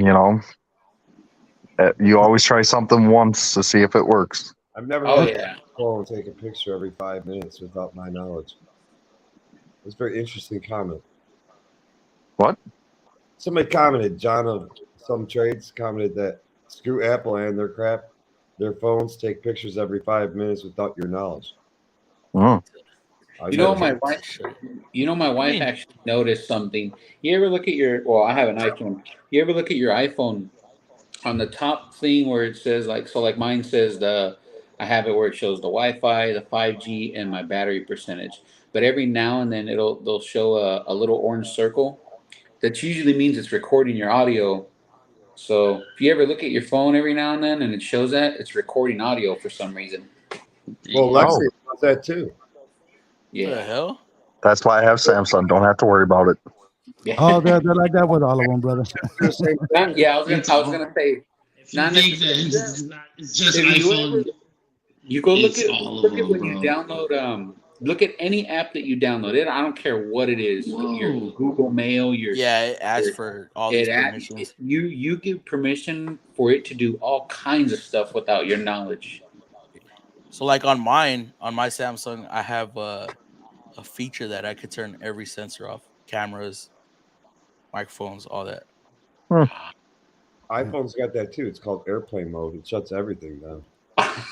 Are you sure? Are you sure? Yeah, I thought airplane mode was just internet. There, Dave. How you doing, There's Dave? a lot of settings on there. Yeah, there's privacy. You got privacy settings. All I know and all that is shit. one night my cat was pissing me off, and my daughter had Alexa plugged in the wall in the living room. I started bitching at my cat. I'm like, "Oh, you son of a bitch! You keep doing that, I will fuck you up." And blah. All of a sudden, Alexa comes alive, and she says, "Is everything okay there? Whoa! Do I need to call the authorities? Is everybody okay?" Alexa- Like, it picked up words, put it together, and it's like, we're on it, man. We're calling 911, you asshole, if you don't calm down. I'm like, I'm just having a bitch match with my cat. I think there was a guy that killed somebody and his Amazon thing picked up like whatever happened in the house and they subpoenaed it and I think they used it again. Yeah. Wow. Well, Alexa is always listening. That's for sure. Yeah, Yes. and I think that's what it was. And they subpoenaed the Alexa for however they get it, and they used it against them. I'm over Siri's here. always Exactly listening when I too. said that. Exactly when I said I going over and look at my Alexa. I'm like, wait a minute. Siri, That's why I don't keep it. I don't have any of that in my house at all. I have two of them. I have like the two Alexa shows, one in my bedroom, one in my room. But I keep the one in the. I should have them both where you can switch it to shut the camera, like so the camera doesn't show. But I'm pretty sure it listens in. Oh yes. all I know That's is a if my iPhone takes a camera, if it takes pictures without me knowing it, like every 5 minutes without my knowledge, when I go to bed at night, I put it in my underwear. It's usually dark under the covers, so I mean, if it uses a flash, it's getting some weird photos. Oh, I just thought about that. Pics. It's getting pictures of me with my pushing face when I'm in the restroom. this I like guy. Frosty, what's going on, Frosty? How you doing, brother? Frosty. Who's this underneath you, Fluff? What's up, Shannon? I forgot Under to me? respond back to you. Oh, Yeah. Anthony. Anthony. How to auto repair. How you doing, Anthony? What's going on, man? Triple points 2. Forgot about those. We don't need none of that. Triple at Nissan. squares. Screw those. Triple squares. Who was saying that Nissan was going 10,000 miles? Oh, Chris. Yeah, what's funny is if you. So what I did was I went to the 2000. I went to the 22's manual, the Altima. It's very contradicting because if you read it and that don't sound like Nissan at all. Yeah, well, what I did was I did. No, I'm just kidding.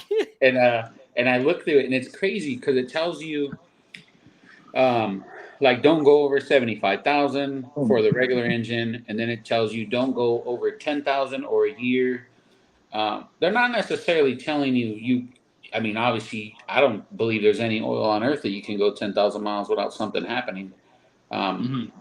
But I know that they used to do it. I didn't really look through it too much, but I remember that all manuals used to say, you can go 8,000 miles in normal driving conditions.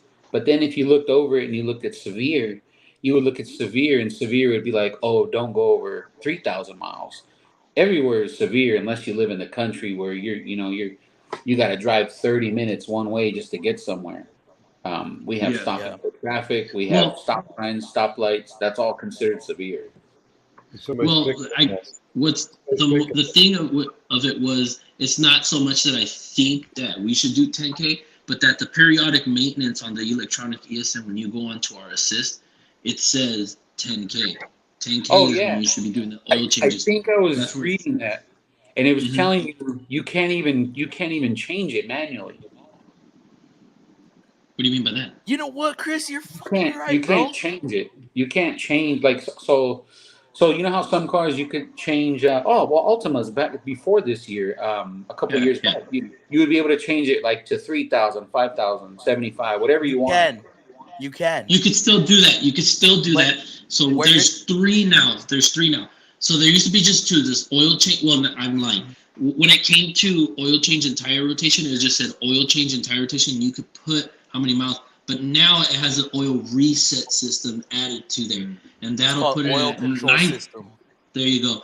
It's kind of like what Honda was doing, was doing, where it goes to a certain percentage, but it starts off at 9,952. So it gives you a 50 miles before it tells you to go do your oil change. Yeah. But it's 10K. It's 10K now. It's crazy. You're right. Personally, I don't believe in it because no, I'm not gonna say who told me, but I know that not in general the filters, most of them can't last 10,000 miles. And this I talked to, technically speaking, I talked to an engineer, and he's the one who told me that the oil filters are not the problem, not the oil. Because you get, you have Royal Purple and Mobile One and all of, and they claim 10 to 15,000 miles, and it's within the filtration system that can't handle past 5,000. Well, didn't Mobile One get sued for their oil that has 10,000 miles? That's right on front of it. Didn't they get sued for that? Not sure, but I know. I will say this: Castrol GTX and Mobile One, when they first came out with their synthetic oils, they called full synthetic. They only were allowed to label them full synthetic because they had enough additives into them that they were allowed to be considered full synthetic, even though they were not. Yeah. I mean, the true full synthetic oil, the original one was AMSOIL. Now the newest Pennzoils are probably one of the best oils out there. Pennzoil. Yeah, the method of making with the natural gas and whatever I thought do. Pennzoil used to be one of the cheapest. Nope, they're one of the top notch. Used to be. Yeah, they're rated one of the top notch now. So the theory is, and I heard this long time ago. Actually, second to AMSOIL, to be honest. When I was 18, 19, I worked at a Jiffy Lube, and we had the shop that I was at. We had just switched over to Pennzoil, and I used to talk to the guy that would bring. He would bring the tanker and fill our oil, and he was an old guy, and he used to tell us about Pennzoil, and I guess he had worked in the plant for a long time, and he was telling me that like Pennzoil was like real. It was coming up, like it was really big with the whole new natural gas, all that stuff. Yeah, the whole new natural gas process of producing it, and blah blah blah blah. And I've seen various people. Ford Boss has done a lot of oil testing. He's big into oil testing. Project Farms, I don't know how much you can take his word for it, but he puts Pennzoil in second place next to Amsoil was number one. Everybody I've ever seen, Amsoil is always number one.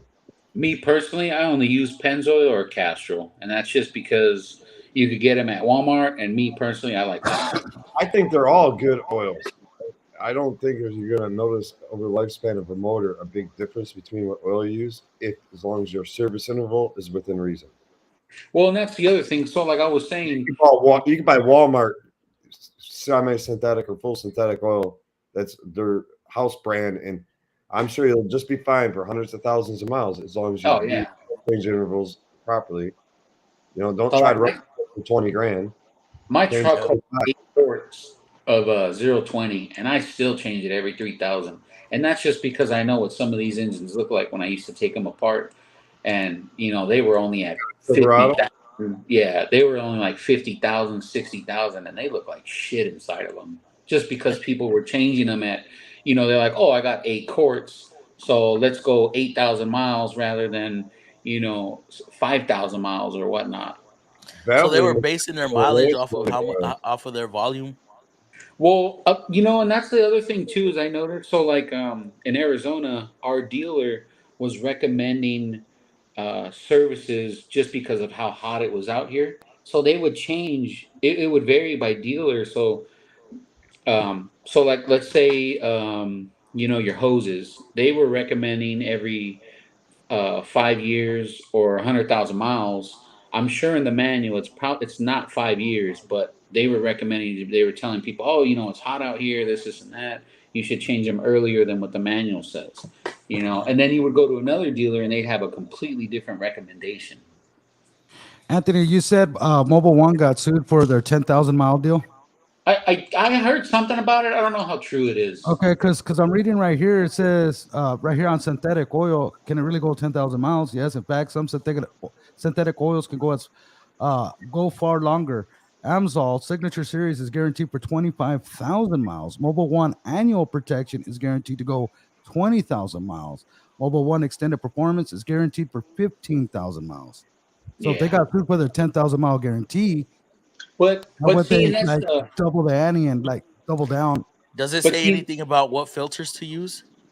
Like not a recommended filter? Not only that, but think about this: how are they testing that, and how are they considering like? What happens? I got a question for you guys. What happens if your filter gets clogged up? Catastrophic failure. Exactly. Huh? Catastrophic failures. No, there's bypass in every oil filter. Oh yeah, there is. Yeah, there's bypass. The filters, they're no longer filtering the oil. Exactly, which is why you change your oil. If you have a properly working oil filter. Yeah, exactly. So how do we know that our filter is clogged? Well, you have a canister one. You can probably tell by looking at it and pull it out. That you would have to look at it. Cut it in half. Look at what's in it. No, yeah, but without doing anything to it, how do we know? You don't. How do we know it's still being filtered? Keep up on the maintenance, and I don't care what oil you use. You'll probably be fine with today's oils. Period. They got to meet certain standards. As long as your service intervals are within reason, you'll probably be fine with everything. And it goes for Valvoline. I will not use Valvoline oil because I don't support oil that's owned by Saudi Arabia. So, fuck Valvoline. I think no matter what kind of car, I think 5,000 would be okay. But me personally, I try not to go more than 3. I'm okay at 5. 5K is fine with semi-synthetic or full synthetic. Yeah. For anywhere between 3 to 5K. On one of my cars, I actually do it every 20. Unless you own a Kia, you might want to change it every 500 miles. I just, you know what? I just worked on a guy's Kia, and so the guy came in and he had the VVT solenoid on bank 1. I guess they have a like where the sensor is, and it starts to eat away at the magnet. I looked at his car, and the dealer had set his oil interval at like 7,500 miles, and I'm almost positive that car doesn't even take synthetic oil; it's just regular oil, 520. And I was like, oh man, you got to change this. So I went ahead and changed that, but. I was like, yeah, that's a lot of mileage, especially here in Arizona. Probably might have started the motor oil industry, but now Saudi Arabia owns them. Yeah, I mean, let me get through the comments real quick, guys. Let me see. I have 11-point sockets, Matco sockets, but I think I have only used them on Volvos. I don't have any 11-point sockets. Thunderstorm, what do you do again? Good evening, Dave, Shannon, Raging, no Sergio or J-Tech. Sergio, I saw. Oh yeah, Sergio is down there. So the truck I got was on. Who? Go ahead. JWC is what I think he's talking about. He was on. Yeah, he was. I think he means in the panel. Maybe. No, I think it just means in general. Oh yeah. They're all here, or we're here. So the truck I got from an old lady whose husband passed away. They're 3800 Series 2 in the bed. Should I rebuild it or scrap it, sell it? It's in pretty good shape, but who wants it? You mean that was a motor of all motors, man. That 38. That's in the Grand Ams and Grand Prix and stuff, right? W bodies, most W bodies. Okay. Wait, which motor? W bodies. Grand Prix, Impala, Regals, Buick Crosses, the Cerns. I used to drive the hell out of a Grand Prix. Sabres, old Oldsmobile 88s, 98s.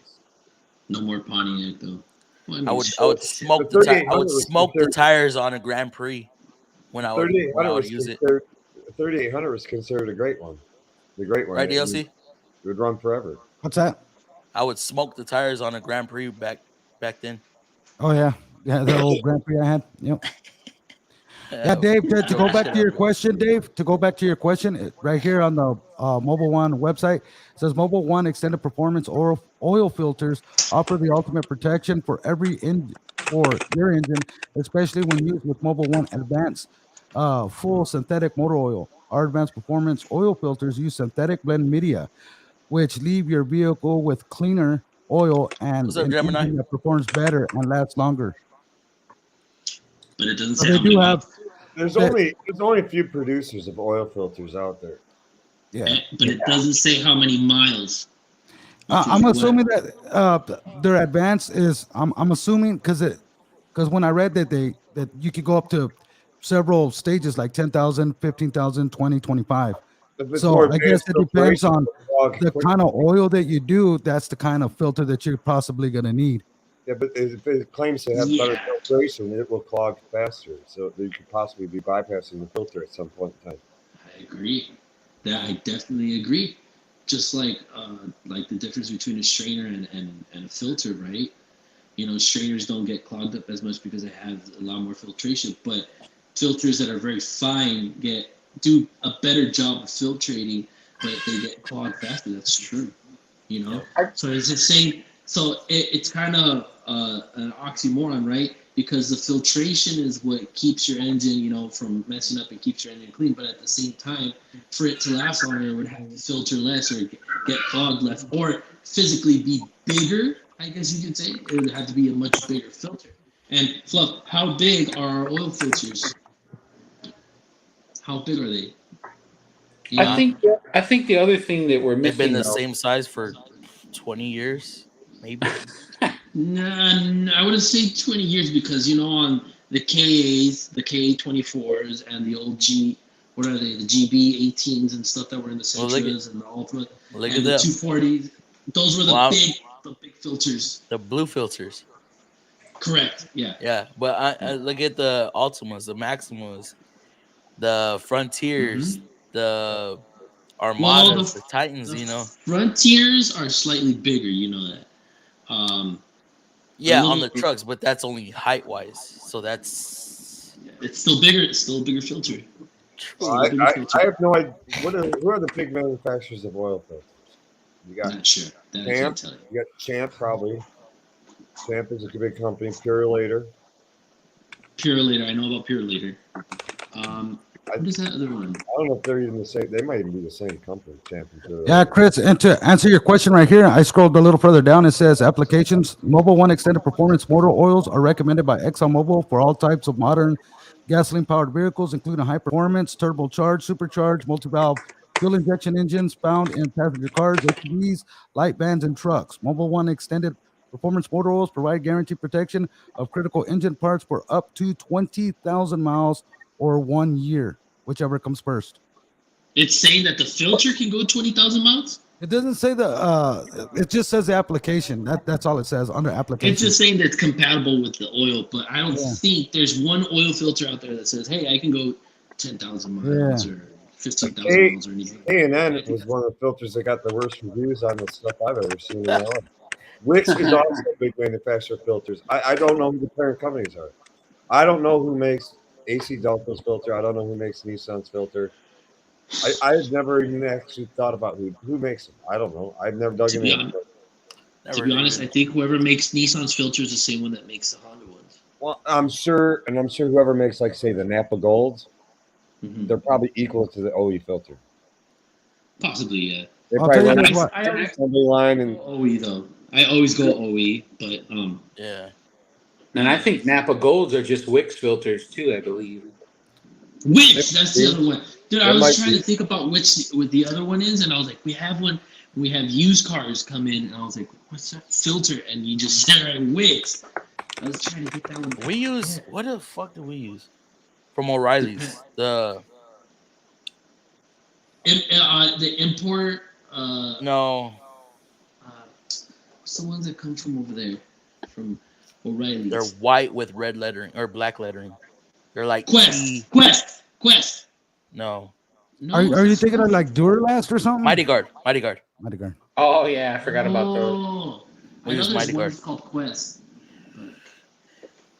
Yeah, I don't know. I'll just take you guys. You guys are the professionals. I'll do it within 3,000 to 5,000 miles. Not professionals. We just do it every day. That's your man. I would say almost any car you're safe doing it between 3,000 to 5,000 miles. Almost every car. You get into trucks and diesels and Ford does not produce their own oil filters. Purelator makes them for Ford Motor Company. I know that for a fact because I know somebody that works at Purelator and they make Ford oil filters. What's the brand for Ford again? Motorcraft. Motorcraft. There you go. Motorcraft. So Motorcraft. I believe Purelator also makes AC Delco's oil filters. I can't. Oh wait, Dave. Dave, don't you drive a Ford? I'm not sure. What do you drive? The Chevy. You don't see the Chevy. You don't see the Chevy license plate back there? Oh, duh. My bad. My mother and father both work for General Motors. Purelator makes oil filters, though, or Motorcraft oil filters. I do believe they make AC Delco's too. John, that would be scary as hell, John. They probably make Mopars too.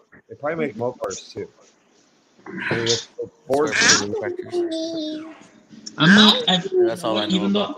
All I know is that there's since I've spoken to this person that I spoke to, at the time of speaking with him, there was no official oil filter that says that can last as long as the oil that they're using is. But I don't know. Maybe it's changed since. Maybe that's why Nissan goes 10,000, but we're still using the same filters. So and the same oil. So that we are. What has changed, right? Has something in engine technology changed? I don't think so. Maybe. But they're going 10K. So, hey. I got a question for all y'all on the panel, Mr. Anthony, Fluff, Chris, Dave. Hey, Fluff, can I? Yeah, go for it.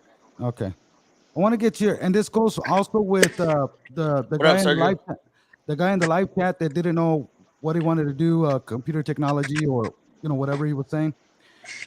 This right here, let me try to share my screen here. Yeah, y'all would have 6 cars each at once? We used to, sometimes we'd have, I'll put it to you like this. There were times where I would be at work for like 10 hours and all I would do was either look at cars, diag cars, and then, I wouldn't work on anything. I would just be diagging cars all day. I don't even think I Right, touched dude? 6 cars Right? this week. Dude. Touch what?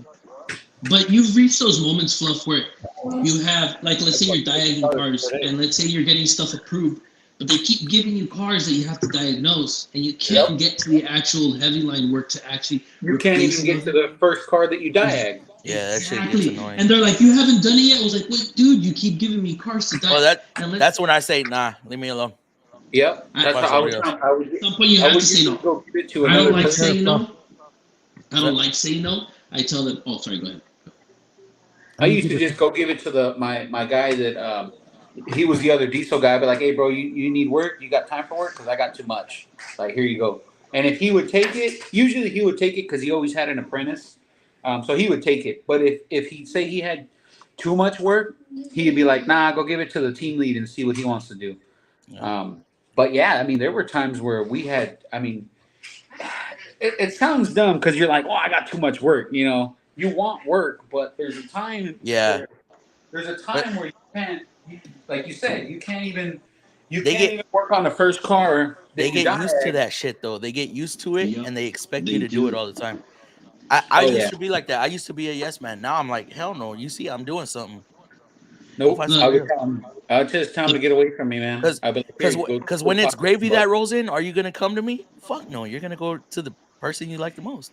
Exactly. You would think that since we do all their diag, and this is the part that pisses me off. This is the only part that pisses me off. Like, my service manager does the dispatching because the auto dispatching, and when the service advisor was doing, none of that was working. So he makes sure he dispatches. But a lot of the older techs, they don't want to do diag, they just want gravy. And a lot of the times he goes, hey, we want you to diagnose this one, or because we want you to diagnose. They come directly to me. And you would think because I say yes to pretty much everything, they'd say, hey, here's some freaking gravy. Here's something easy. Here's something that's not diag or heavy line that you could do that's just going to make you a quick 3 to 4 hours, as a filler. No, they just keep handing me diag and keep handing me diag and keep handing me diag, which I'm glad because it's made me faster at diagnosing vehicles. But at the same time, you need a little break between here and there, and it's just time management as far as service advisors, to be honest, is, in my opinion, is a big problem because in their head, they just want to get it done, and they tell you they want to get it done, but they're not thinking about what needs to be done in order to get it done. Sometimes, and I don't think, at least in my shop, I don't think it's getting spread out enough, And I have right now, I tried to do a torque converter on a Titan. And I was getting it started, and they're like, oh, can you diagnose this one real quick? Get off of it. Diagnosing it. Oh, he's like, can you look into it? They're paying for more diag to look into it. Oh, okay, so I hook up a smoke machine. Like, all right, evap leak. I was like, look, this and that, gas cap, let me know. Oh, now they sold the cap. And, oh, by the way, here's another one to come and diagnose. Yeah, hell no. I diagnosed that one, right? I say, okay, fine. I diagnose it, and then I finally get it. And then they have the nerve to ask me, hey, is that torque converter done yet? I'm like, you serious right now? Nope. Like, I tell them, what do you want me to do? You want me to fucking finish this, or you want me to keep looking at your bullshit? I tell them. I got. I'm like, what do you want done first? Or buy me time. If you buy me time, I'll diagnose those. But don't be telling me that you want that one done by a certain time. I was like, because I can get that torque converter done in one day. I was like, but if you keep taking me off of it, my hands are not on it, it's not going to get done. You know what? That reminds me of a time that something like that happened. And there was a time where me and a service advisor got into it. And it was a time where we were real busy. Same thing. I had a cab off on one diesel. I had something going on in my second stall. And they're crying about something. And I'm like, I can't push this diesel out of my stall. The lift is holding the cab. It's not going anywhere. This one's got something that it's not going anywhere unless I push it out. You know what I mean? And it's like, what do you want done first? So he actually went and told the director, and the director came out and spoke to my team lead. My team lead walked over and was like, hey, what the fuck's going on? I'm like, hey, look, bro, this is and that. What do you want to do? He's like, oh, fuck this guy. He went back to the director, told the director what's going on, and then the director told the advisor, like, hey, you need to get the fuck out of there and pick one to be finished because he's got too much work. He's got too many things going on. It's you're the problem. You know what I mean? It's not him. Half the time, there's a problem. But DLC had a question for all of us. Yeah. What do you got, DLC? Oh yeah, no, Fluff wasn't screen sharing, so Come on, bring it back up. We're right. in the middle of a conversation. Let's go. Sorry. We got 30 minutes. Let's do it. All right, hold on. He's like, hold on, Flip. Calling me out. Yeah.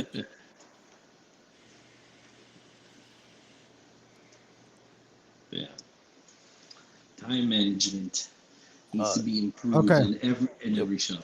Okay, let's go ahead and present. Share. Did we all freeze there? Oh, okay. Thanks for stopping in, Jamie. Okay, to go back to what that young gentleman that's still in high school was talking about. You could do engineering in both because computer technology, whatever he said. Because look at all this stuff that's in here, man. All these electronics, and this is what's coming.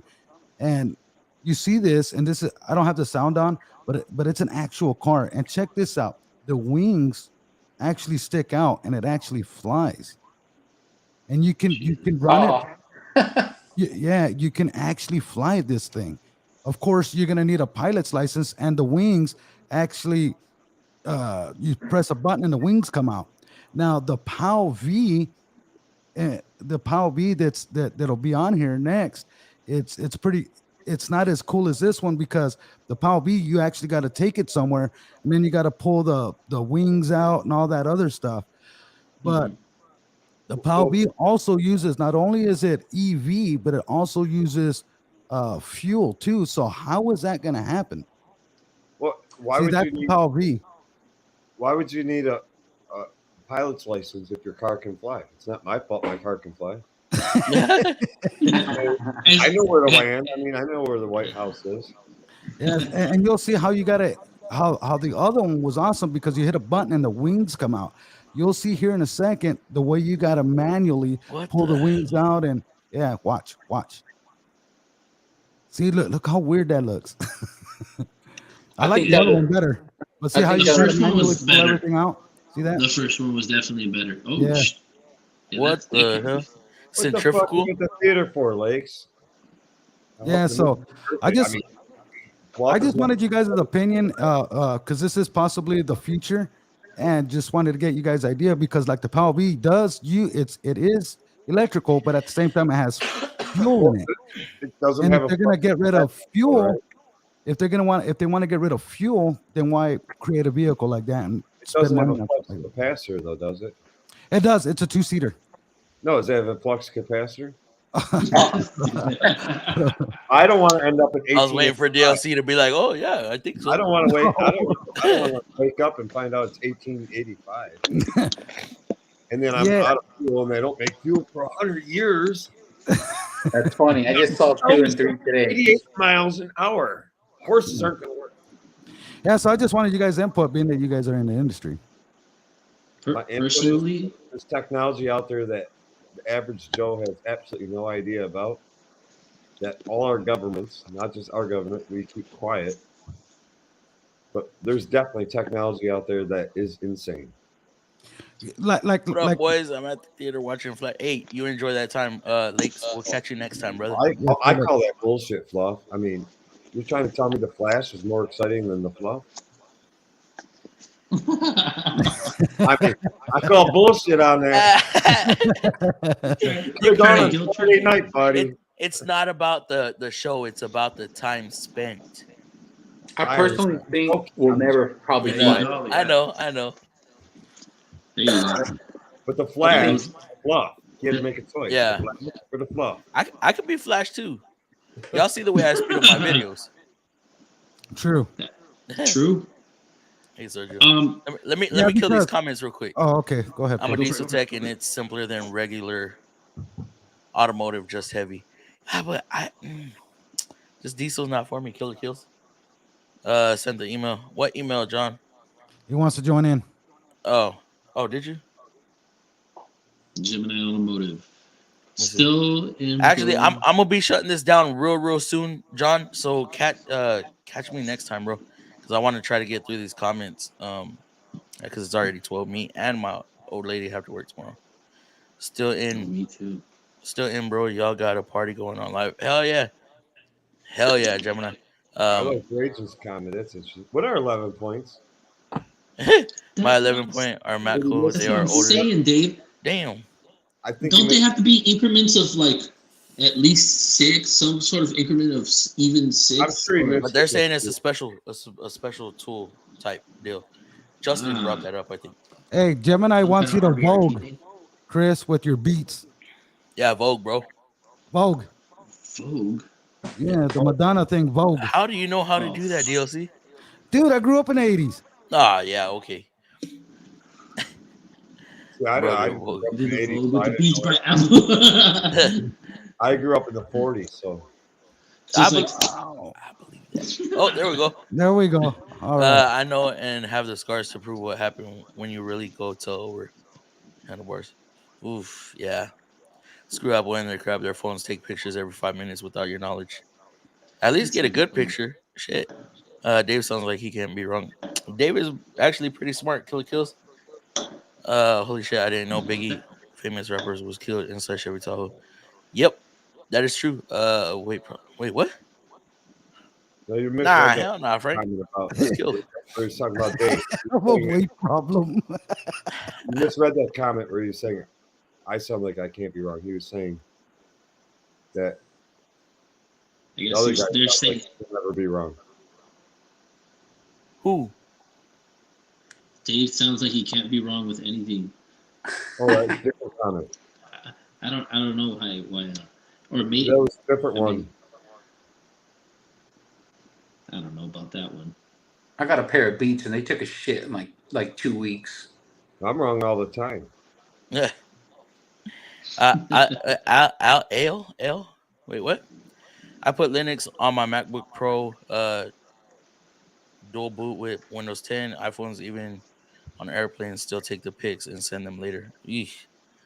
Yep, I need a new hand grip. Get that hand grip. If you jailbreak your iPhone, then you can do most features Samsung has, but it's more complicated and not something that's for the average user. I can't even run an emulator on my iPhone.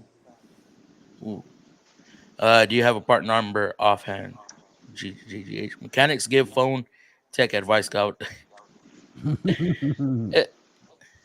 What up, Mike? How's it going, Mike? Because everybody has one. Daily Hey, use. Mike, have y'all picked up over there at the shop?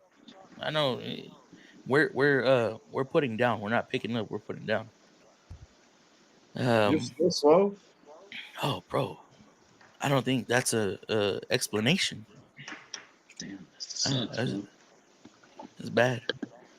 I don't know. We should be booming right now, but we're not. Yeah, what's going on in Texas, man? I have no idea. You got more cars than I know what to do it. That's what we were. It was starting to look promising in May. June came around and we hit a brick wall. I just talked to my buddy. He was just here. He's at the dealer that I was at the Chevy. He said they're kind of slow right now too. We're definitely not slow over here. That's for sure.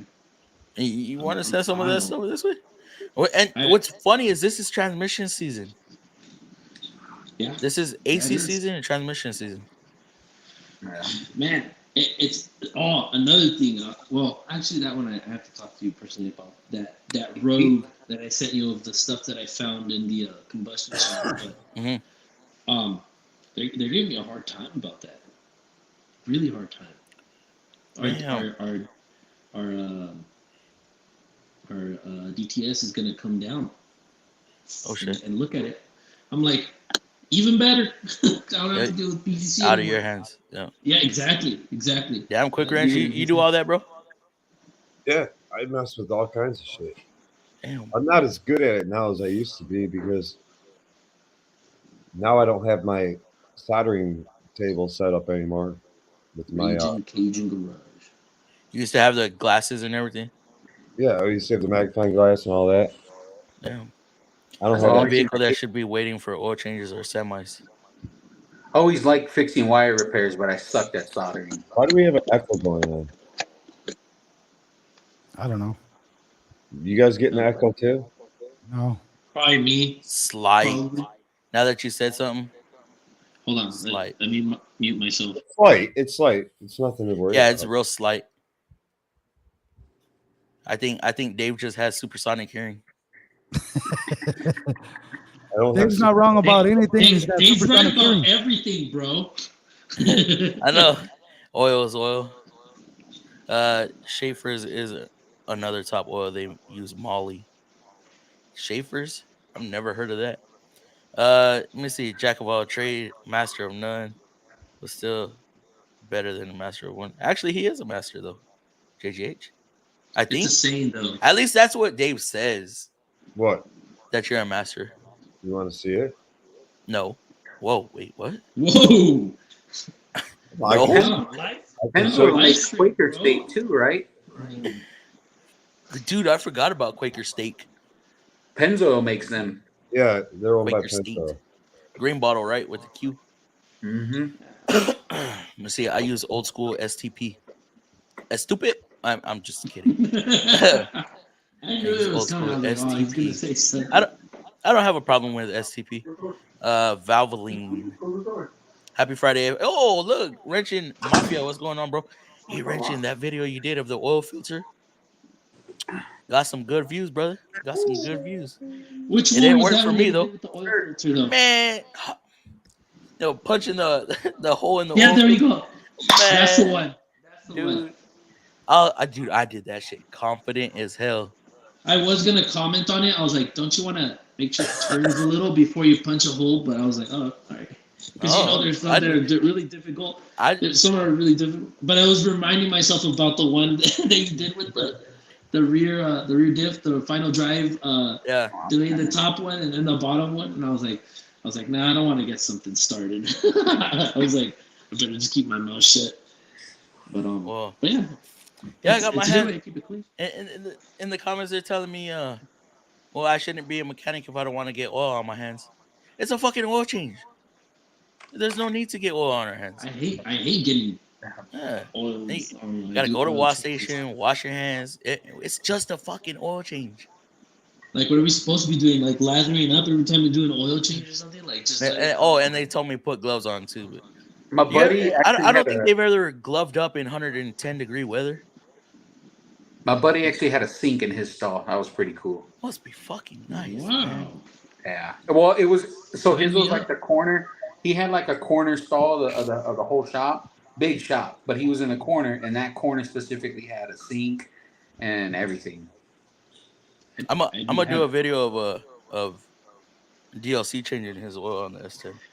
I'd be happy to get a fan in my stall. Just a fan. What do we got?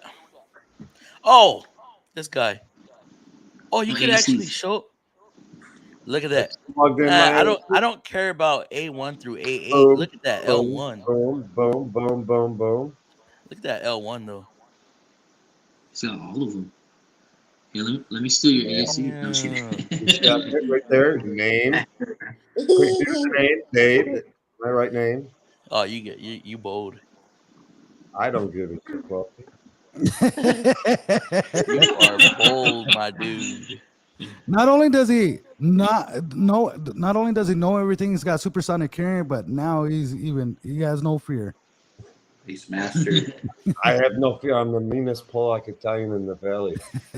Okay, look. Since we showing off, I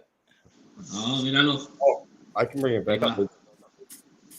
But look, set to expire 2023. Damn. I think I'm gonna go take those in person because that's the one I keep keeping alive on the renewal app. I would just keep doing it on the renewal app. Bro, I have like 60 questions I gotta answer this year. I'm over it. Did your dealer pay you more when you for getting those while you were working there? I mean, if you got them while you were there. Yeah. Oh yeah. Yeah. We get paid by ASC. That's how most places work. I should say most. Yeah. I know. Actually, GM implicated a thing where, they implemented a thing where this was like 3 years ago. They had started it, so where every shop had to have a certain amount of people in the shop to actually be Chevy. they actually had to have. So say you had 20 guys, you had to have at minimum you had to have 2 guys certified in diesel. You had to have two guys certified in transmissions. Suspension, whatever the case may be. The shop had to have certified people for them to actually have your Chevy running. That's us too. Yeah. But look, guys, I'm gonna pull a JT right quick. Okay, look, shorts. Guys, don't believe everything you see in my shorts. I act stupid sometimes, but for the ones that like to say it, I'm not a real mechanic. Oh, I beg to differ. Look at that, guys. Master since 2019. Like I said, don't believe everything you see in a freaking short. Oh my god! Sometimes the comments on those shorts when I see them, I'm just like, dude, people are. Huh? You didn't know you could log into my IRC? Yeah. Oh, yeah. Yeah. That's why I got. That's why I Well, I could have gone out in the car. I just didn't know how, where the information was. Like, I don't want to give my name, my ASC ID, and stuff. Yeah. I do just so everybody knows in the chat. I do ASEs for anybody out there. You just gotta get a good fake ID made, and send it to me, and I'll pass for you. I do charge $500 a test and 1,000. Best $500 I've ever spent. $500 a test, man. I was about to give you $5 or something.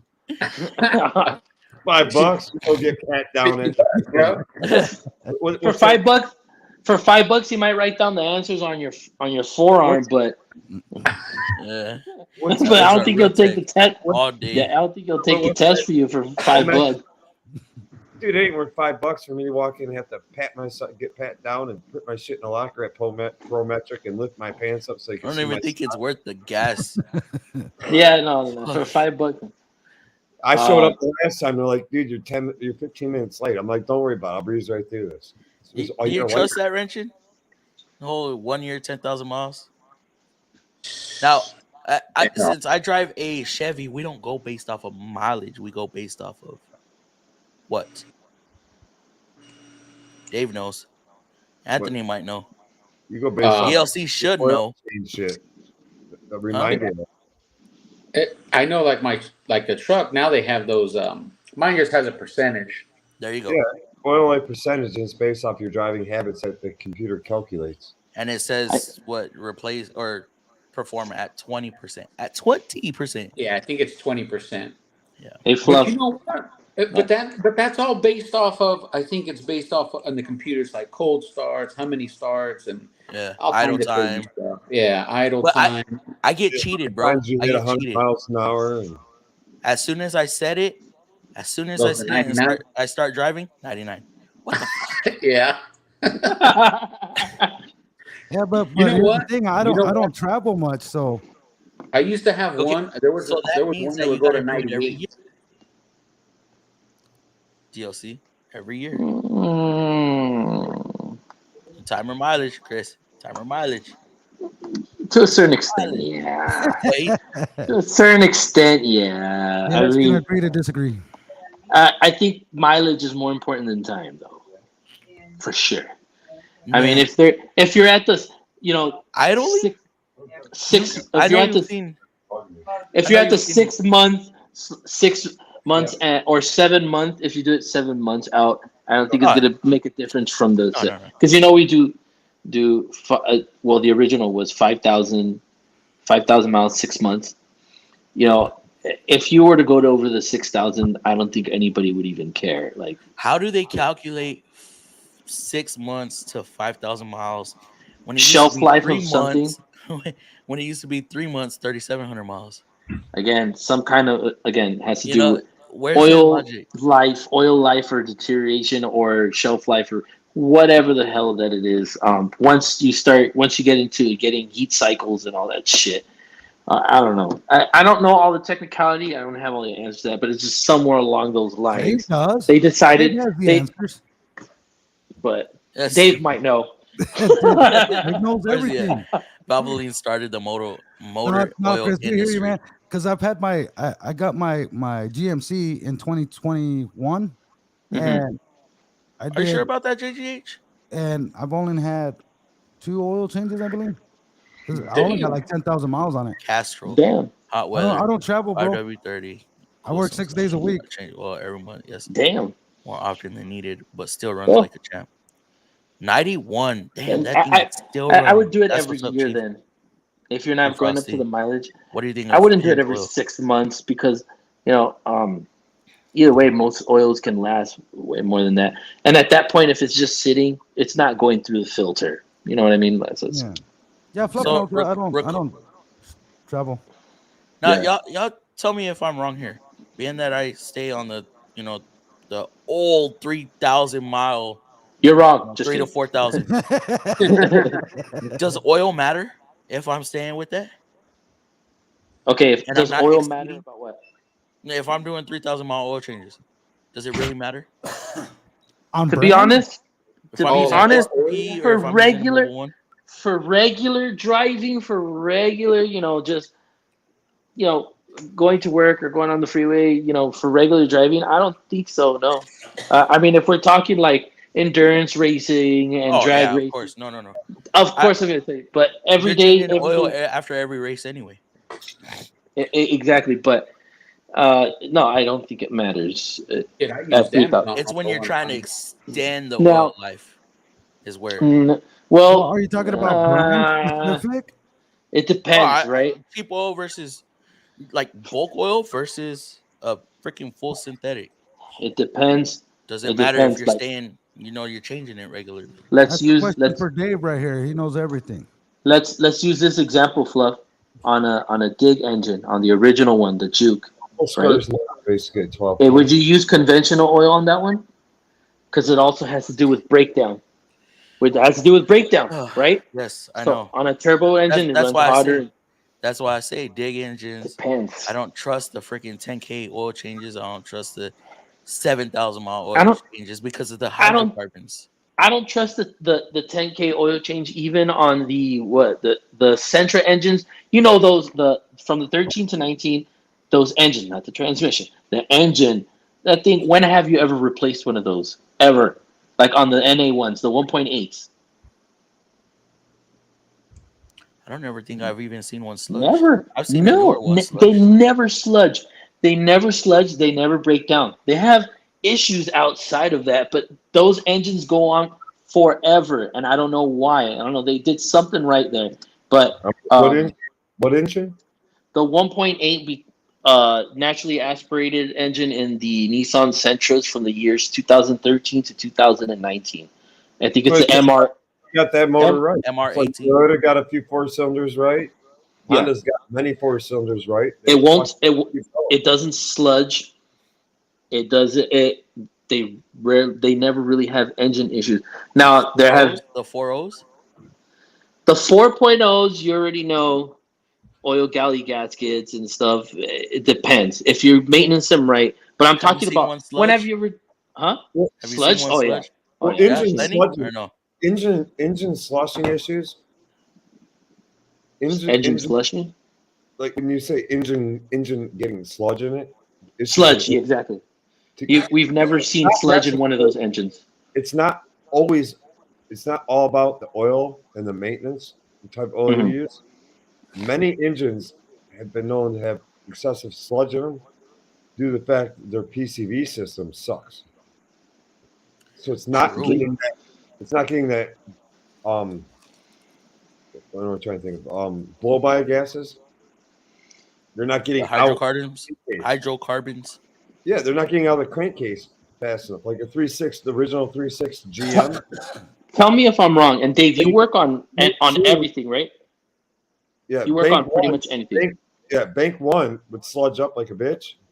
That's where the PCV is located, and Bank 2 wouldn't. Now, tell me if I'm wrong on something. I haven't worked on that many Toyotas, but I worked on enough Toyotas to know they do have reliable engines. But have you noticed a lot of them have not sludge, but like you open up the cap, and it's kind of like how should I say it? It's like Coke. I don't know. Kind of like it's not like a thin layer of like burnt oil. Like I wouldn't call it sludge because it's not all sludge, but yeah, maybe something like that. But it's like it's weird. All of them have it. But I mean, they keep running and they run fine, and a lot of them have oil consumption issues, but yet they keep running like fine. Like I don't know, it's weird on a lot of the 4 cylinders, not like the V6 or their what is it? I think a lot of it's come down to sloppy manufacturing. They used to have tolerances real tight, and I think the tolerances aren't. When they start shipping shit off to China and Mexico and other places, they're not overseeing it closely. The quality isn't good either. Well, a lot of the factories in the automotive manufacturers in Mexico are really good. Like the one in Agua Caliente, my cousin works at that one. That one's really good. But I can't speak for all of them in Mexico. I can't speak for all of them in Mexico. I really even bring up Mexico because most of their manufacturing is pretty good. But China's been known to be dirty.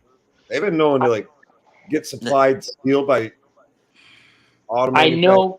And for a fact, build their engines, and they swap steel for their steel that's a cheaper grade steel, and they use the steel that, say, General Motors or Nissan or whatever company gave them. And you do it all. They use that, they sell that off, and they use their own shit, and they try to build it to spec, and shit just doesn't work. What's up, brother? Man, I'm closing. I know for a fact. Hey, congratulations. What's up? Wait, this way. Fluff, correct me if I'm wrong. I know for a fact that where we did have problems, where Nissan had problems, was our manufacturers in Korea. Big problems there, which is why we don't use them anymore. We're still using Agua Caliente, but we're not using Korea anymore. For the Rogue? For the Rogues, yes, the Rogues. I just know a lot of these manufacturers that we're sending stuff off to overseas, say Asia or whatever. And, like say General Motors or say Nissan or whatever would supply anybody, anybody would supply. John, I'm just trying to get through the comments right now. All the specs. But you can send me links and I'll check them out. Maybe we'll do a topic on it later on. Bringing in cheap shit. Do you think factory filters are better than aftermarket? When you say that, that's exactly what was happening in Korea. That was exactly what was happening. For a fact because I had a cousin that, well, he's retired now, but he was high up with General Motors. He was in charge of Chevrolet's division, the manufacturing for, I think, engine builds, certain engines, 4-bangers that were made in China, and he had to go to China frequently to check it, spec it, make sure that everything's up to par. And often he would like test the fucking steel quality, the quality of aluminums, and this, that, and other thing. And he'd find out, wait a minute, this isn't what we sent you. I got something on the topic. Well, Chris, Anthony, Fluff, I'm out. You guys have all right, see you later, DLC. All right, later, guys. I do have something on that topic, though. During COVID, this is when COVID got real big. Probably like after the first year in, we started getting parts from Korea, and a majority of those parts were for transmissions that I remember. And my buddy was a tranny guy. So he was rebuilding trannies, we were getting Certas, but mainly the rebuilds. He had rebuilt a couple of them, and they all came back.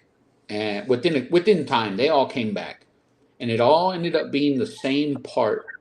And I don't remember if it was like a clutch pack or whatever the case may be. It was something internal that, whatever part it was, come to find out, all the ones that did come back, that specific part was built in Korea, and those were the only ones that had the problem. Wow. I mean, it does happen. So check this out. Do you think factory filters are better than aftermarket ones? Was that Chris? So I couldn't hear most of the conversation because I had a phone call come in. Oh, okay. Do you think factory filters are better than aftermarket ones? What are your thoughts? I trust them more. Whether they're better or not, I haven't cut them open and did my research, but I would trust the manufacturer one more. Most of them are all made by the same company, but the company might be right. The company makes different grades of filters, and I'd have to say the factory filter would probably be amongst the top grade of filter that the company actually produces. So I'd say in most cases, your factory filter is probably one of your best choices. So here's the thing with this. Agreed.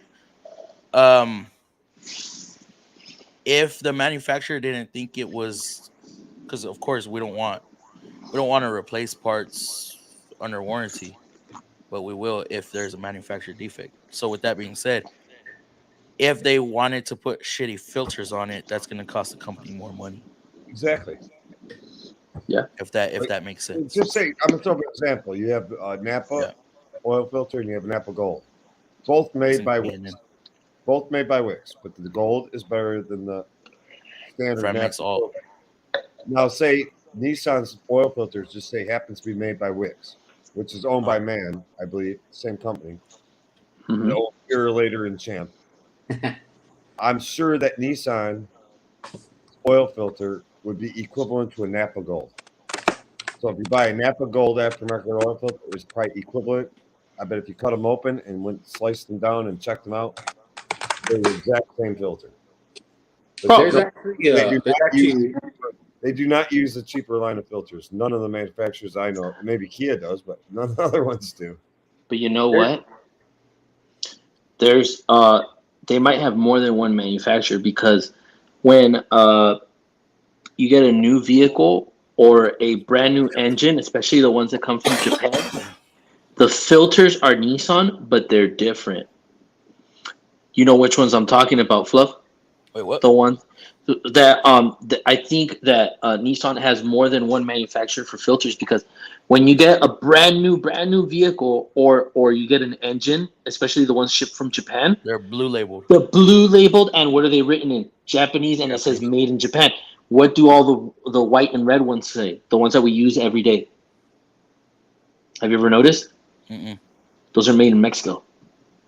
Yes. Yeah, so the Japan ones, I don't know who makes them in Japan. There's a lot of JWC Tech makes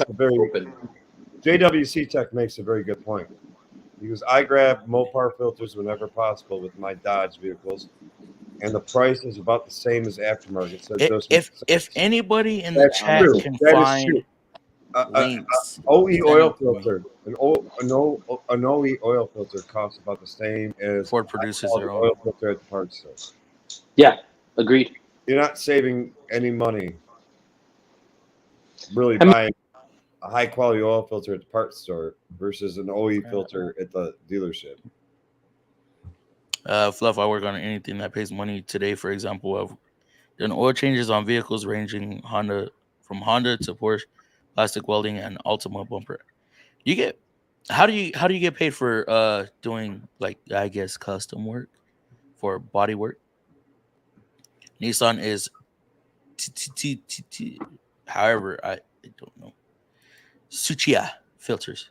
We used to get paid 0.3 at a reduced rate for a fucking oil change. Fuck that. And it was at a reduced rate. Oh, yeah, they don't reduce our rate, but we do get 3/10. Had an 88 Olds Tornado Trofeo that had a 3800. It was beast. Took a licking, kept on ticking. Had it up to 156. Oh my goodness. JWC, you wild, bro. You know what?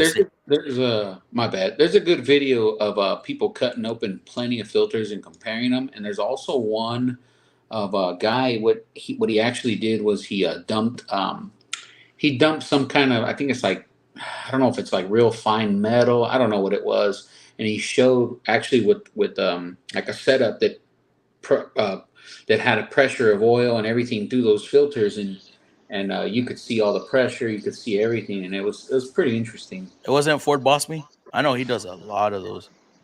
What could have been oil? An oil filter? Yeah. Sorry guys, I had another phone call. You good, bro? Saying hi, been wiring the OBS all day. Cajun says some parts come from Mexico. Ask him how he knows. I would have no idea how Raging would know where anything goes or anything comes from and any of that stuff. I mean, I know why he be making trips down here though. Like right now, we don't make shit anymore. Purolator is owned by MAN. You see, Napa and Wix is the same. MAN owns Wix. Doing research, most filters are made by MAN. Where you find this information, JGH, if you're still in here? Most Wix is O'Reilly. Are made by that. Or is it?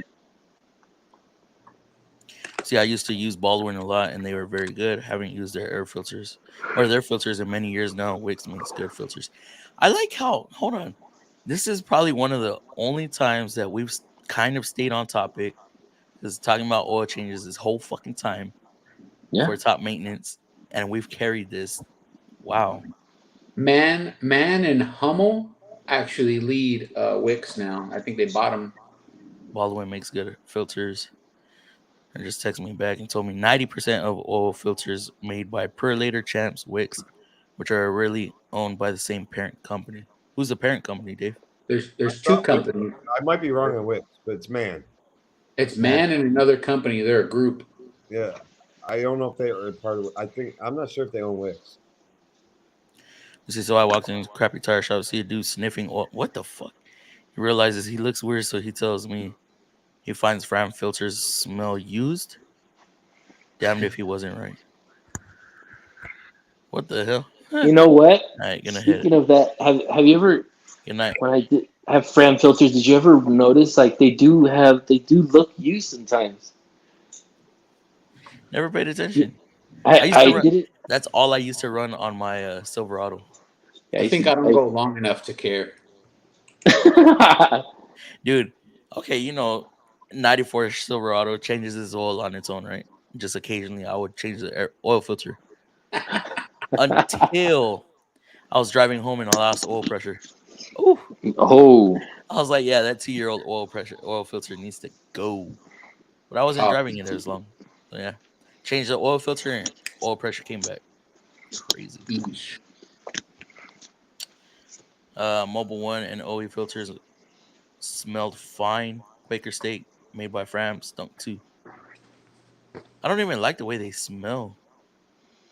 Let's be honest, I'm pretty sure all of us have smelled them before. Allegedly, the the Nissan oil filters come pre-lubed. Allegedly, did they ever tell you? Oh, did you ever go to express training with Nissan? No. So over there, they told us that all of our oil filters come pre-lubed, so you don't need to put oil on it or anything like that. They come pre-lubed. I could see that because they come with the little cap on it. Yeah. The mating surface is lubed up already, so that's my argument. It makes Ford, Chevy, Mopar, Wix, Napa, and probably a lot more. What up, boys? I'm at the theater. Damn, I'm that far behind. Holy hell. That looks like a tampon maxi pads together and had a baby. What are you talking about, Raging? I don't know. I don't know if he's on the same line street as we are, but I don't know. Let me see. Denzel talking about the electric, the car that flew. Was it? Oh shit! The flying car. Yeah. The first one was pretty cool. High key Samsung is the best. Was talking about, which was quite a while ago. Yeah. Sorry guys. High key Samsung is the best. Yes sir. Biased against iPhone. Biased against the Snap One. I tore apart a force. Fluffy doesn't like quality. Oh, damn! That's why he owns a Matco. Dave, come on now. Hey, remember, Dave is and not drive wrong, a Chevy. Okay? He does not. He's not never wrong. Dave's wrong. not wrong. Dave's never wrong. Well, Matco toolboxes are solid. Boom. He's like, I'll take that one. Cycle engine and don't know where 2 brass bearings came from. Honda Sonata. What? 2 brass bearings. Oh, those they're not brass. They're probably zinc, but thrust bearings. Don't know where thrust bearings came from. Oh, dude, I'm in this similar dilemma right now. What do you mean? The Rogue. That Rogue that I showed you. Wait. I don't know where that debris came from. Huh. Don't know. What are you talking about, Tommy? 2 brass bearings came from. Talking about in the crankcase? Or damn. Anyways, Hyundai Sonata, Hyundai, it needs an engine. Yeah. Hyundai Kia. You got triple square sockets, 8-point square, 11 point. 7 spline? What the fuck? 5 point. I've seen 5 point bits. No, I've seen 5-point bolts No, too. you got 5-point Torx and 6-point, right? I think I gave all my 12-point stuff to those Torx, kids on the blue rack.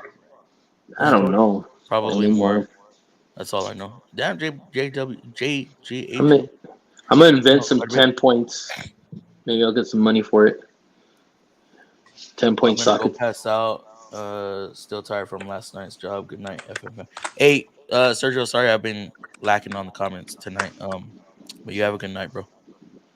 It's electric motor pump season here. First hot weekend of the year. Half our equipment shits the bed. Man, it's been all I've been doing is crying to Chris, bro. It's hot. double, triple. I'm like, if you're below 115, you good, bro.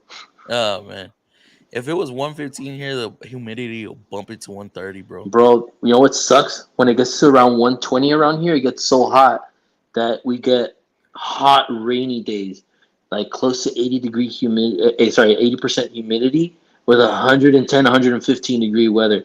So it's rain. You could taste like the dirt in the air. Ugh. Like that's how humid it is. You're like, fuck. Fuck that. Like, I'm a minor. We're in Florida. Like that every day there. JGH custom. I'll take the. You're 17. Yeah. That's exactly what I tell them. I'm like, fuck, it feels like I'm in Florida. It's 115 degrees and it's raining. It's ridiculous.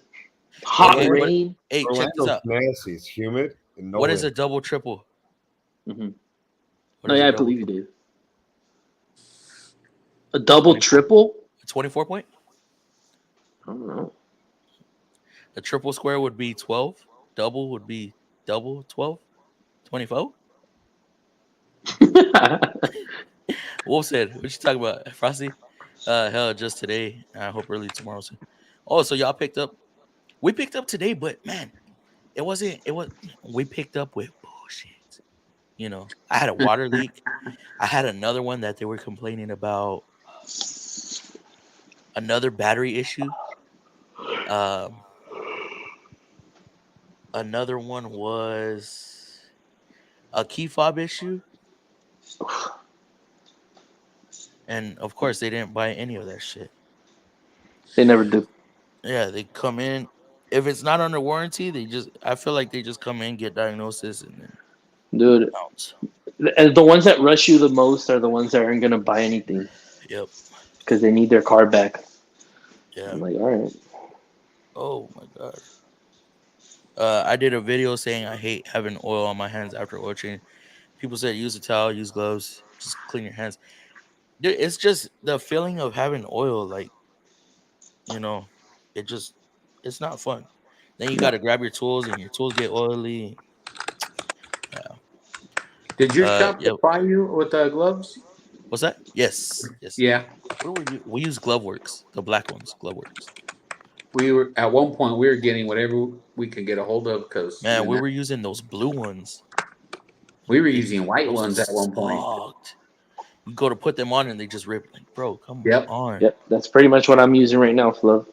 Yeah. You know what the best ones? You know, to be honest, the best ones I like are the orange ones from AutoZone. Those aren't those like almost reusable? Oh, I reuse them like unless they rip, I just keep reusing them. Yep, I need a new hand grip. There were some that one of the techs handed me. He goes, "Hey, use these gloves," and they were really thick, but they were rubber gloves or whatever, nitrile or whatever. A little bit. They were like our gloves, the gloves that we use, but they were like slightly thicker. That made all the difference, bro. They were a little tight, and they go up to here.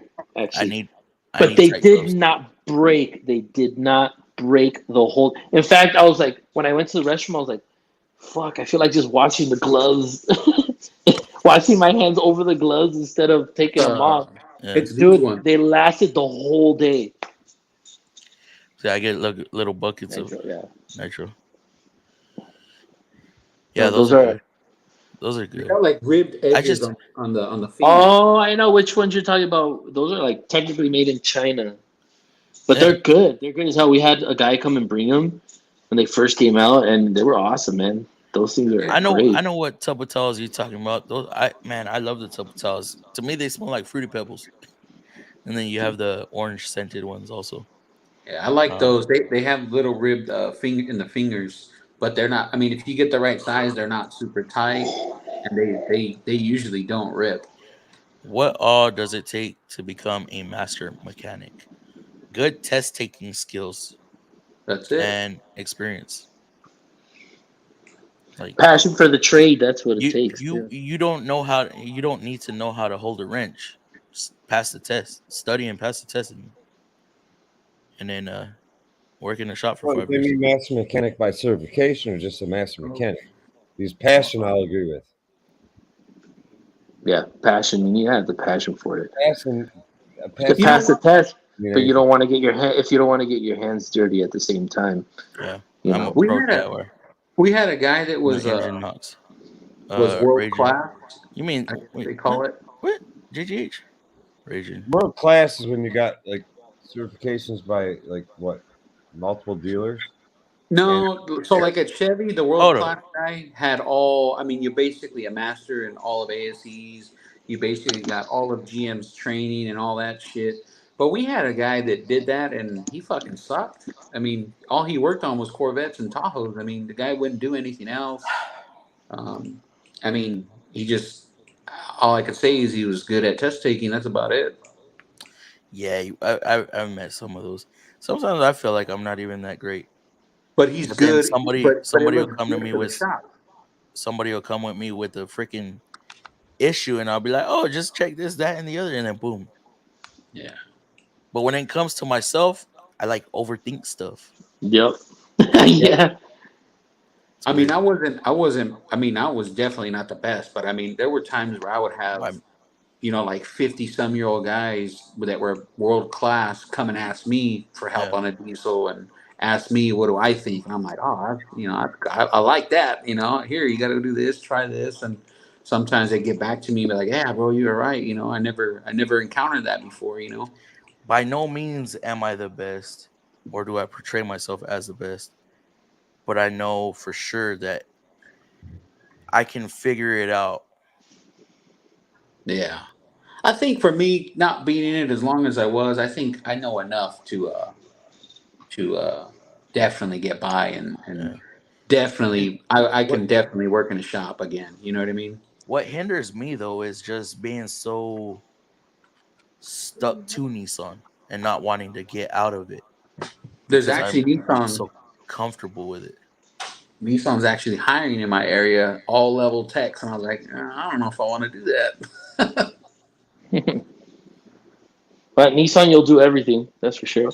I'm wondering what's going to change. I'm wondering what's going to change for me come Monday. Why you say that?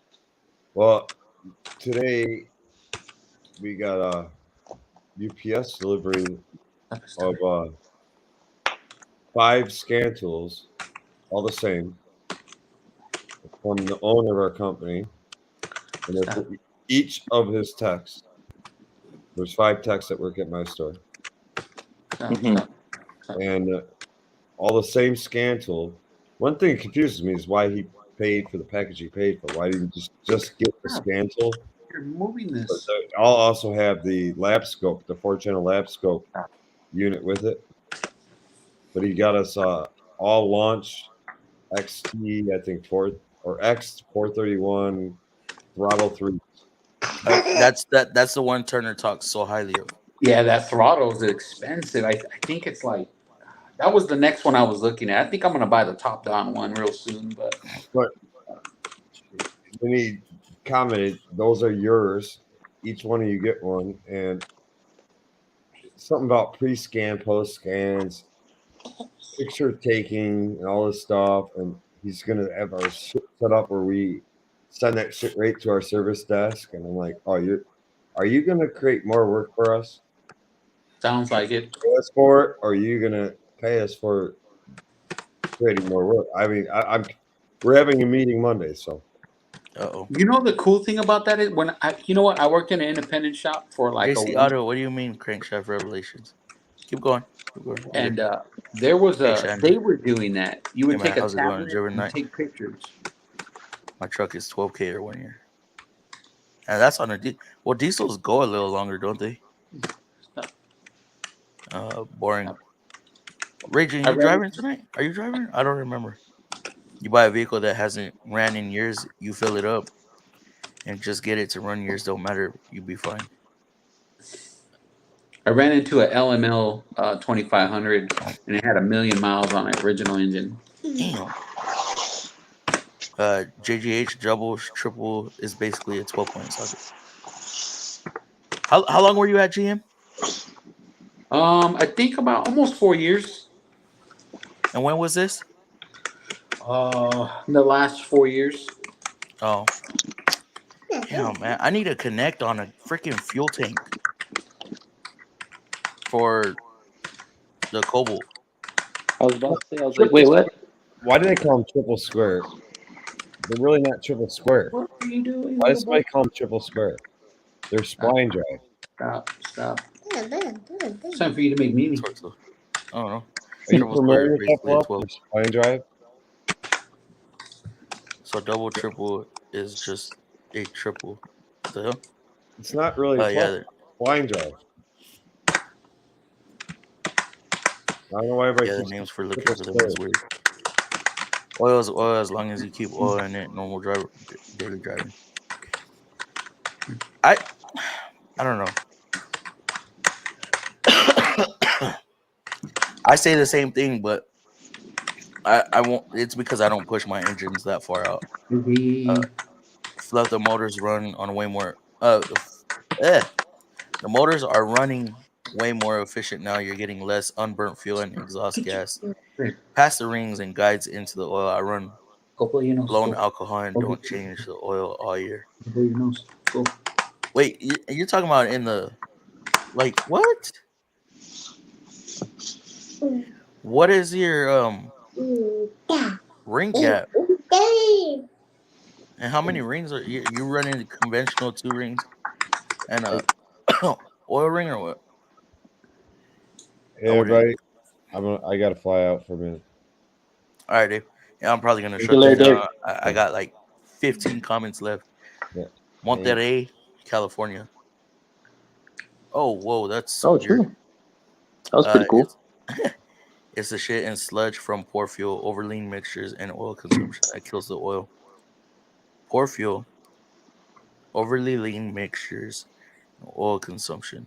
Man, I tell customers, maybe not customers, but close friends and family, I'm like, when you could put good quality fuel, put it. I mean, it doesn't make an immediate difference, and it's not going to give you 6 million more miles to the gallon, but it makes everything run so much cleaner. You know. What do you consider better quality fuel? Higher octane and more additives. According to GM, Chevron is top tier gas because of like the Equinox would have carbon buildup issues on the valves. Mm-hmm. So we had to take classes for that, and GM would recommend top tier fuel and to not put cheap gas, and Chevron is considered top tier. So anything with the top tier badge is considered top tier because they meet the required amount of additives needed to get the top tier badge. Surprisingly, some of the top tier ones like that are cheap though, they meet the requirements. Quick Trip, that's top tier. I'll give top you tier gas. Costco gas, Arco, Valero. I'm gonna stop you right there. They're considered top tier. So I'm gonna give you a little thing. I just came from California a couple weeks ago. Yeah. And the night before we left, my wife put Arco gas in my truck, my Silverado. I didn't know. Full tank. So we're driving back, and I'm like, we're not even that far yet. And I'm like, man, my gas is like disappearing. Like, what the hell's going on? Mm-hmm. And I'm like, hey, didn't you put gas? She's like, yeah, I filled it up last night. And I'm like, all right, whatever. Mm-hmm. I put more gas wherever we stop. I'm like, all right. So then I get home, normal day, couple days go by, I look at the bank account, and Sure enough, bro, I see Arco, and I'm like, I knew there was something wrong. I could tell the difference from the Arco gas to Chevron gas. Mm-hmm. Big time. Like, I was losing gas, like, fast. And I was like, what the hell? Like, it was so noticeable. Well, do you know where Chevron gets their gas from? No. The same place that Arco gets it from. Wow. BP. Oh, yeah. British BP, Petroleum. yeah. British Yeah. Petroleum. So, which is Arco. So, which is the same place that Costco gets it from. Which is the same we place have that Texaco and the only ones who get it from somewhere different, I believe, are Shell and 76. But I would think the it. difference, maybe the difference is that Chevron uses, Techron. They have different fuel additives and stuff like that. That is the difference. The difference is the amount of additives. Now where are they adding these additives? Are they adding them at the pump, or are they adding them? Well, not at the pump. Definitely not at the pump. Wait, listen. Yeah. Because we have a store here called HEB. Mm-hmm. You have an option while putting fuel to add additives through the fuel pump or through the pump. Mm-hmm. Now, I'll follow up the question with this: does it have a top tier sticker on it when you go put it? I have no idea. Yeah, that's something you have to notice. I stopped paying attention to that because I seen trucks go from a Walmart to an HEB to a freaking Chevron. Remember, the same truck. Remember when I say this, top tier gas is not because they get it from some other place, and it's not because the actual gasoline is different. They all have the same octane levels. They're all tested for the same. What's the difference is the additives added to it. So if it doesn't have is it at the pump? If you see a stop, so that's what I'm saying. If you see a top tier sticker on there, they were added. All of their gas has that additives, but the difference is 87, 90, 89, 91, 93, and all that stuff. Now, at your particular gas station, they might not have top tier gas, but they're giving you the option because top tier gas is sold at a different price. So maybe they're like, okay, to save people money, they have the option. Do you want top tier gas with additives added to it, or do you want to add your own additives? You know what I'm saying? I think they're giving that option over there. But top tier they're making sure that they meet the requirements with the amount of additives that need to be added to have that sticker. So top tier gas doesn't mean, the oil, the gasoline, the petroleum is not physically different, but it just has more additives. Now, some people will argue, well, I don't go to Arco because it's the bottom of the barrel and Valero's the same stuff. Well, a lot of them get it from BP, which is British Petroleum, which is pretty much Saudi Arabia oil. But it all comes from the same spot. Just like all the oil filters, they have different brand names, but they all come from one company. It's all the same, except for a few of them, right? I know we've all ran across this complaint. Customer states vehicle is burning more gas than normal. Mm-hmm. Driving conditions, weather, stuff like that. Hot out. There's so many factors that play a role in. Yeah, exactly. And it's funny because he said he was out in California. Now, every state has their own rules on ethanol and water, the amount of water that's in their gasoline, right?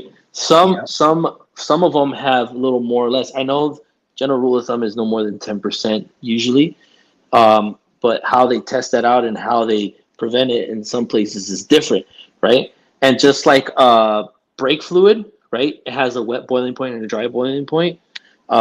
Gasoline kind of has some kind of similar thing, not as far as boiling point, but if there's more,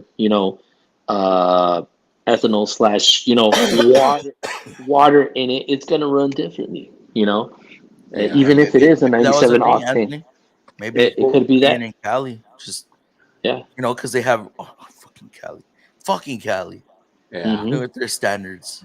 I'm telling you, man, Berryman's B12, bro. That's the only thing I put in my tank, or when I do a B, or when I do a B card. At the end of the day, whatever works for you, man. Whatever works. But as far as where it comes from, like which it's pretty much all from. Oh, no, he's saying the additive Berryman's B12. Oh, okay. I've been. It's like the BG fuel injection clean. So there's I don't know if you guys ever seen this video. There's a guy on his whole channel is literally dedicated to his little Toyota or whatnot that's consuming oil, and he buys every product in the book to release his piston rings because that's what he believes it is. And I forgot how much oil it was burning. It was burning so much oil per mileage. And I mean, this guy's doing it to the T. He's doing the same trips, the same mileage, the same everything, checking his oil, and he's burning the same amount of oil. So he's buying all these products and testing them. I believe one of them worked to lower the consumption, but when he did the Berryman's, oh man, he cut it down by like his oil consumption cut by like 60% after what he had already done. So I have an 07 Tahoe that I had picked up. This thing was burning 2 quarts of oil every 1,000 miles. And so I changed the valve cover because it hadn't been updated yet. That didn't fix it. Then I ended up just dumping fuel cleaner in it, doing the cleaning the intake, the valves, everything. Seemed to be working a little bit. Well, finally, the last step was GM actually sells a cleaner that you pull the spark plugs out, dump them in the pistons, let them soak. I wasn't going to spend $100 on the chemical. Dump some Berryman's B12 in that thing. Rotated the pistons. I mean, there was so much carbon coming from where the piston rings were. Not even the piston itself, not the top. I mean, you're talking the walls, everything. And then, I did that. Let it soak for a few hours, and I think now I just changed the oil, so I'm going to watch it. But I'm almost positive now. I'm probably down a quart every 2,000 miles, if anything. Yeah. Which to me is okay because I'm changing it at 3,000 or 4,000 anyway. A quart here or there. B12 in the combustion chamber. No, in the pistons. Yeah. See, I'm sometimes indifferent about where I use additives and how, because sometimes when you use additives, although they do work, sometimes you're masking an issue. You're not exactly fixing it, but you're masking it. But again, if it works and you got it down to a math and it's working for you, I say do it. In the Tahoe's case, it's just stuck piston rings. The only real fix to it is to either replace the rings or to free them up. Exactly. I think I freed them up enough for me to not really worry about it. Exactly. It's technically you're prolonging the life of it. You know, it's a natural inherited issue probably, and you're making it last a little bit longer through, pretty much additive or whatever you're doing to some kind of additive. A lot of engineers would disagree with you and say, oh, you're masking the issue. You need to actually get in there and reveal. What's up, Blake? And fix it. But I mean, we all know in this industry, you do what works. Yeah, you do what works, man. Well, GM's first process is to do the upper engine cleaner to release those piston rings, and if that doesn't work, then obviously you got to replace the piston rings. Yeah. But I mean, so far, I mean, it beats 2 quarts every 1,000 miles. And dude, if it's working for you, bro, I'd keep doing it until. I mean. But it's either that or you got to fix it anyways. And when at the end of the day, once it stops working for you, you got to fix it anyways. So why not prolong it and get as much as you can out of it? That's the way I see it. I grab Mopar filters whenever possible with my Dodge vehicles, and the price is about the same as the aftermarket, so it just makes sense. Lakes, what kind of filters are y'all using at the shop? Federated. Purelator? Federated. Better rated. Where's that from? Heck if I know. Oh shit, that's beyond your pay grade. Lakes is like they give them to me and I put them on as long as they fit. As long as they fit. Yeah. Now for Kias, The best. I think we get, and we have been getting some AC Delcos, and for Kia, they actually use the ones from the dealership. Smart move on that one. Yeah. Just in case like something happens to it, they're not like, hey, you did an oil change somewhere else. Like, no, we use your Kia parts. Smart. A lot of Nissan parts come from Mexico. Damn, I'm that far behind. Denzel makes most Japanese filters, I think. Denzel. We should get Lincoln jump in. I know he ends soon, but there's backstage always. Hey, has anybody has that flat rate master guy has he said why he was originally fired? Has that came out yet? Who? I don't John know. About Trades or no? Flat rate. Who was fired? Flat rate master. Yeah. Who's that? Flat rate master. You don't know who it was? I can't put a face to it or a finger. Google it. No, I don't know. Yeah, you gotta Google him. Flat rate master. I used to watch his stuff for a while, and then the latest I saw, I was like, oh shit, he got fired, but he didn't say why. I think it has to do with there's probably something internal going on that he can't talk about. But yeah, Probably. It's always the case. This guy. I watched all of his stuff up until he got fired, and then I watched a couple, and then I quit. Man, it's been some time since I watched a couple of his things. I really haven't seen him before. yeah. Damn, he was about the only guy I had ever seen company before. website. Oh, you got it from the website itself? Is where I find my info. JGH. He said he was going to give the information out after his severance pay ran out. Yeah. Yeah, something like that. I think he was run shit close to the border for Nissan. Tommy, your problem is it's a Hyundai. I'm gonna go pass out. Still tired from last night's job. Good night. No worries. Night, Sergio. I know I said that already, but good night, bro. Seems like a cool guy. Who? Sergio? Oh, flat rate. Yeah. Or flat rate. Dave actually knows him. Oh, okay. Yeah, I think he would have offered. He turned the other guy down, so I'll just comment. Should we run a back stream? I don't know. Does anyone use Torx E sockets or no?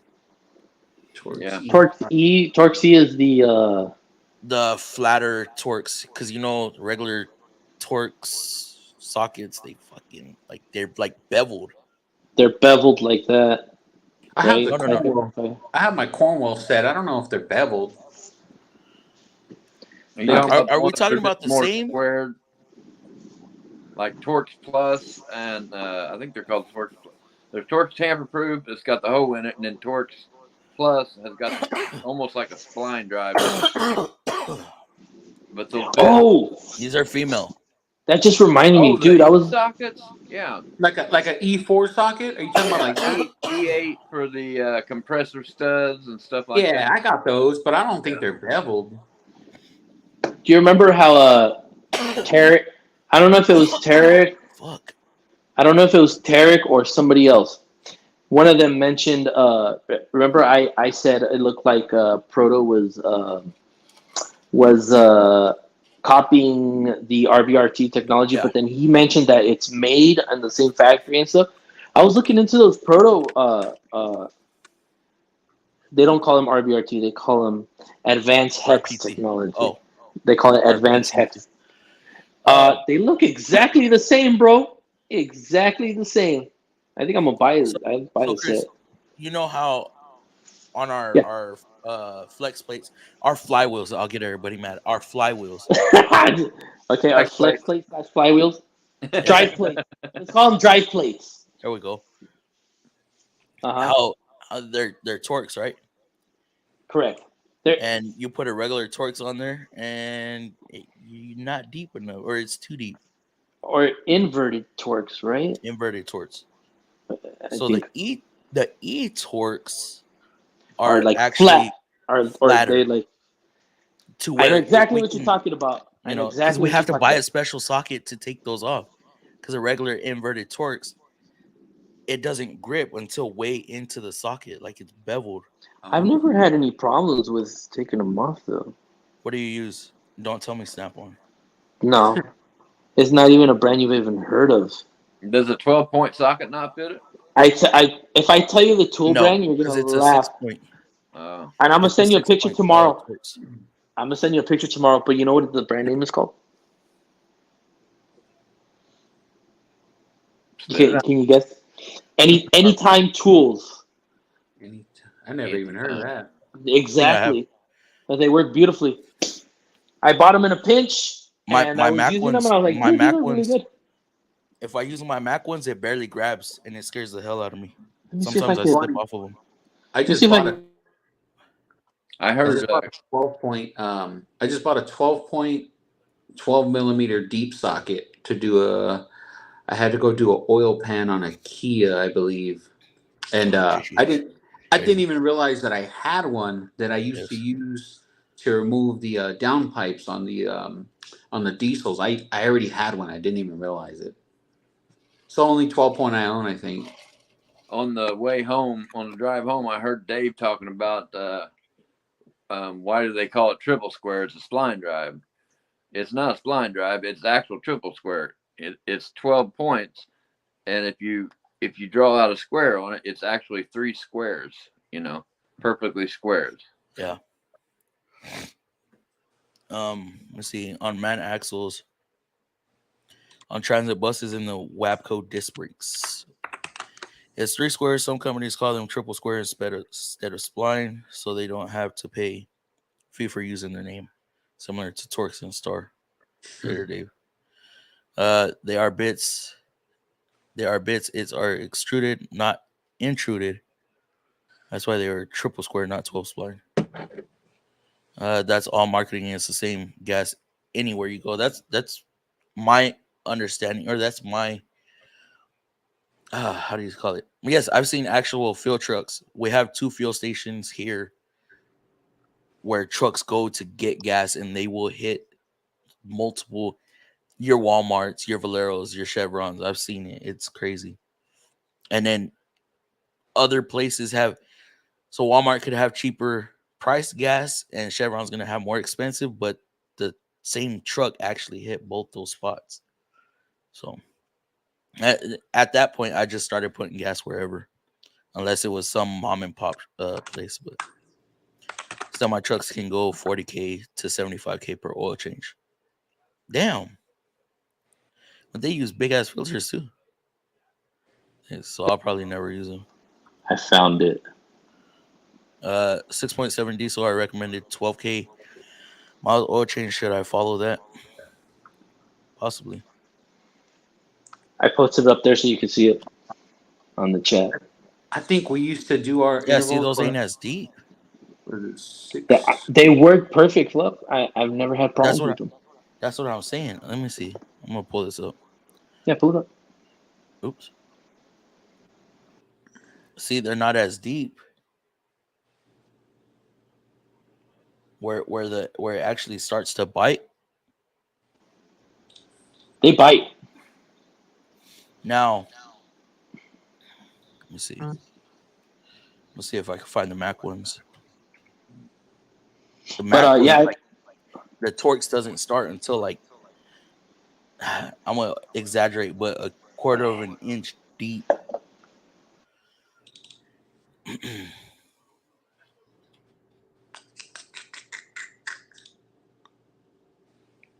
Let's see if I can find these damn sockets.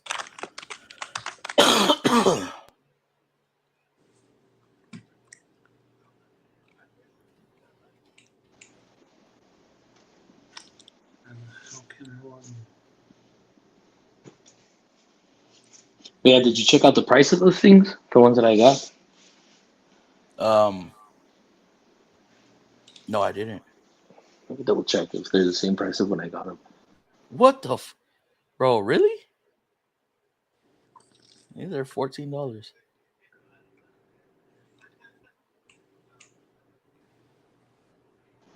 Oh, this is a bad picture. But hey, I'm gonna send you a picture of them tomorrow. I mean, I've been using them for a while. I've never had problems with them. How many electric ratchets do you guys own? Dave just went live. What the fuck? You talking like Milwaukee and stuff like that? Yeah. I got quarter, 3/8, and then I got 3/8 long, and then I just ordered that the Insider Milwaukee. Oh, I see what you mean, Fluff. You see how deep they are? Why? Yeah, they got like a 45-degree angle slanting down. Yeah, and it will not grab those torque converter. Mine grabs them just fine. Yeah, these don't. I always use my Snap-on ratchet, and I used to take torque converter bolts out of a Duramax. I used to just run it first and hit them, and they'd come right out. Just take and put them on the grinder, Fluffy. What's that? I said, just take and put them on the grinder. That's what a lot of the guys did, but it's expensive. It's hard to do that. Yeah, I mean, it'll work.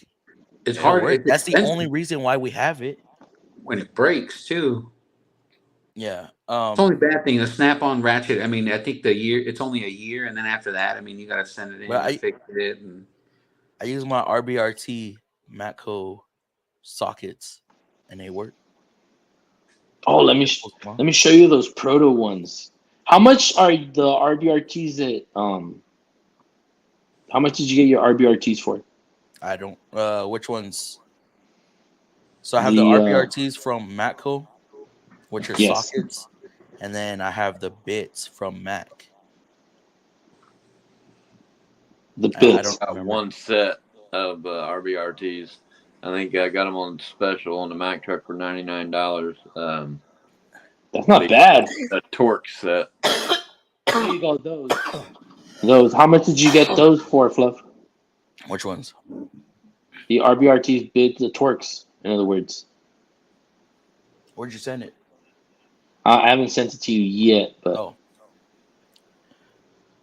let's see, 6, 7. Oh yeah. Let me see. I want to try to get through these comments that way we could talk backstage. Okay. Had a customer state their 2-stroke was smoking, and they bought an engine. They bought a golf cart and got it running. And it was smoking, so they brought it to me to put replacement on it. Oh no, it was a different motor. Maybe your wife put 87. You think she did that, Anthony? You know what? I was going to ask you guys that earlier. If a car is meant to run on 87, if you put 89 or 91, I don't think it's going to do anything, right? I mean, theoretically, no. Not that you're going to notice, at least. Your car is already is programmed, is tuned a certain way. That's why if you look at, it's going to retard or advance the timing based on you look at a Honda Type R, or you look at a Subaru or WRX, they all say you have to use 91. That's because it's tuned for that already. Mm-hmm. Well, there's a lot of reasons why they want to use. Do you know the difference between 87 and 91? Like what happens, right? So 87, I'm using 87 because it's the lowest one. Let's say 93. Every 50K. So what happens is that 87 is a very quick explosion. Bah! Very quick, and it happens faster. And 93 burns for longer. So 87 goes like that, and 93 burns for longer. So it's the amount of time that it burns for. And that's what they like 93. They like that longer burn to burn all the carbons and stuff. Make sure you don't have any what's up? No, keep going. I'm gonna add to this afterwards. So it's just the amount of time that the difference between 87 and 93, and possibly the temperature at which it burns it, but it burns for longer. The higher the octane. So a lot of people were thinking, oh well, if it burns faster, no, they want it to burn for longer. And so there was a burns for longer, and one of them burns faster. So if you were to light 87, it would just go, whereas 93 would go for like slightly longer if you had like a flame or anything like that. I like how you're saying a burn and not an explosion. Yes, because technically it's not an explosion, but it's a controlled burn. Yes. Yeah.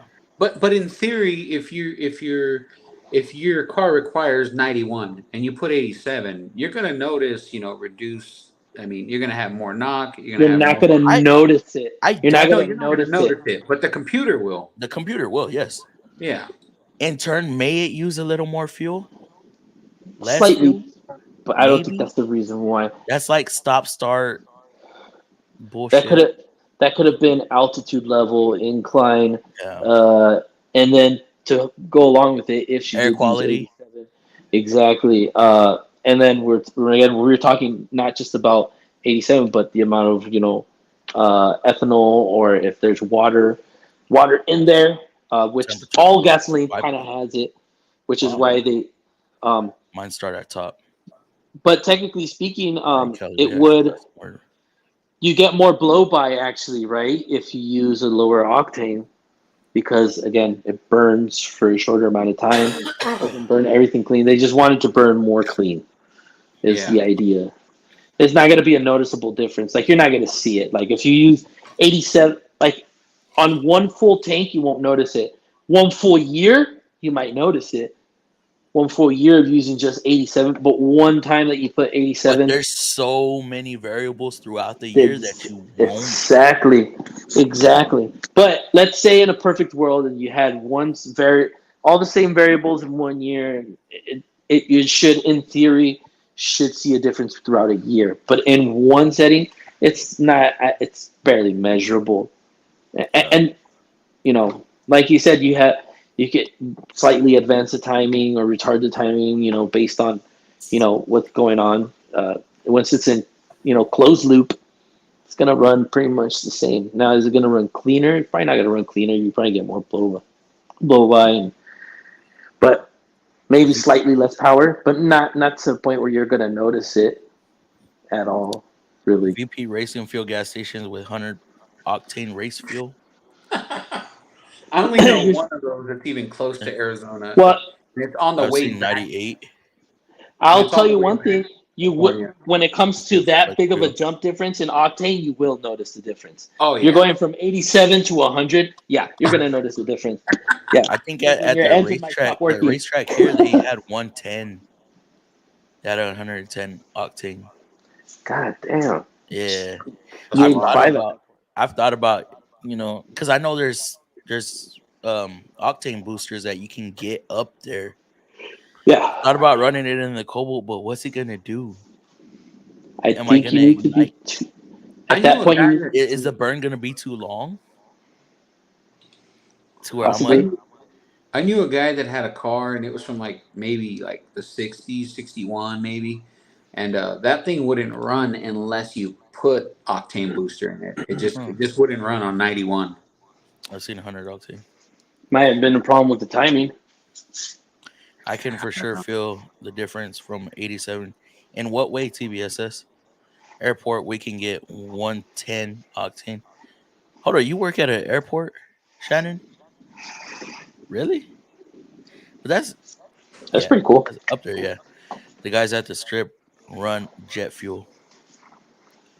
I've heard that shit too. I've seen 104 race fuel, but it's 25 years ago. I think we call it Turbo Blue. Where was this at a gas station, Lakes? Yeah, it was at a gas station, but it was close. The gas station was close to a drag strip. Oh, that's why. Yeah. Nice. That's pretty cool. 88 is good stuff. 88 octane. Never heard of that. It's weird how some states have 93. I mean, I've never seen anything other than 87, and as high as 91, but that's it. We have 93. I think 88 octane would be redundant at that point. What's one octane difference? We have 87, 89, and 93. Yeah. Here in Texas. Can I put a compressor on the exhaust so that it's more powerful, so more power comes out my engine? That's funny. You can. But you have to have it in a way to where... Did he... Wait, a compressor? Yeah. I mean, isn't that really... I know where he's going with it. He's going with turbo. Oh, you know what? Now I'm actually looking at it on YouTube. Was it... I think I saw your short of a car that had sludge in it. Yeah. Wait, who's... Okay. And it was funny because somebody was asking in the comments like, "Well, what's the best engine flush to use?" And Oh, I know which video you're talking about. And you know what? I actually had a guy. Which one? He had a lifter tick in the morning, and I was like, "Well, do you change your oil?" He was like, "Yeah, change my oil." It was like a '05 Tahoe. I was like, all right. I was like, he's like, "Well, you think you can do like an engine flush?" I said, "Well, we can try it. It might make the noise go away, but I mean, it might not." He's like, "Well, let's just try it anyway." So he brings me the car. I don't even bother to look at the oil. I used the liquid moly, and man, I mean, I didn't want to run it too long because I know running it too long can mess up your seals and all that That stuff. shit stinks. And yeah, I ran it for 5 minutes, man, and I pulled the plug, and that thing was horrible. I mean, there was chunks coming out of that thing, and Dude, I got it was so crazy. much hell on a video that I did where I used the BG engine flush, the Yeah, actual gallon, right? yeah, oh yeah. So many people talking about, oh, nice, you just ruined the engine, clogged up the fuel, the pickup tube. I'm like, y'all are fucking idiots. This stuff No. breaks down this shit. Oh So as yeah. you're running, it's breaking it back down into a liquid. Yeah. Turning this solid into a liquid. I don't, man. And you know what? When I worked, and this is like I said, when I was like 18, 19, when I worked at Jiffy Lube, we used to use a gallon of some engine flush stuff. And man, that was when I used to see it That work wonders. that's But what I we didn't would do. know, but I don't remember what it was. I don't It's remember like what it's like the flush. It's a flush, and then you run a rinse, and then you run regular oil. But man, Do you guys remember the mystery oil? Yeah, and the Yeah, red. yeah. We still have Yeah. some in our parts room. I hear if that thing works wonders, man. Yeah, I've only seen it work once, but that one time I did, I was like, okay, this shit's really good. TBSS, you don't think this is a mind thing for you? Yeah. That you feel like it's more power Yeah. and lasts longer? Because our minds can play tricks on us sometimes, just because we feel like Yeah. it's like we get customers. We'll change the oil. Oh, my car runs better. Thank you. Yeah. If look, Okay. I'll put it this way: if Hey. there's a difference and you change octane or their oil change and now it feels better, there was something wrong. Yeah. There was something really wrong. Now your car's running the way it was supposed to. Yeah. You know, is if that's the case, I will say this though, on older cars though, Gotcha. carbureted ones, I do believe it does make it makes a slightly more significant difference because they don't have electronic valve timing or anything like that, or even hydraulic at that point. They have, a carburetor, you tune it with a wrench or with a screwdriver, and it does make a difference, I think, for There some we of go. them on older vehicles. What is that? 100th of a miles more a gallon. Have you seen people out a spark plug in the tailpipe to make flames? Yes, Like I I have. said, 0.01 throughout the year, it'll be a difference, right? TBS says, you know how they do that, right? But you understand what they're doing. If you ever notice, for people who have flamethrowers out there, exhaust, Oh yeah, they I've seen always that. rev up the engine. They rev up the engine, woo, and then they actually cut the spark to the engine and send raw fuel out the back. And then they have a button, or they send ignition, or pretty much a spark plug in the back. Yeah, it's a spark plug.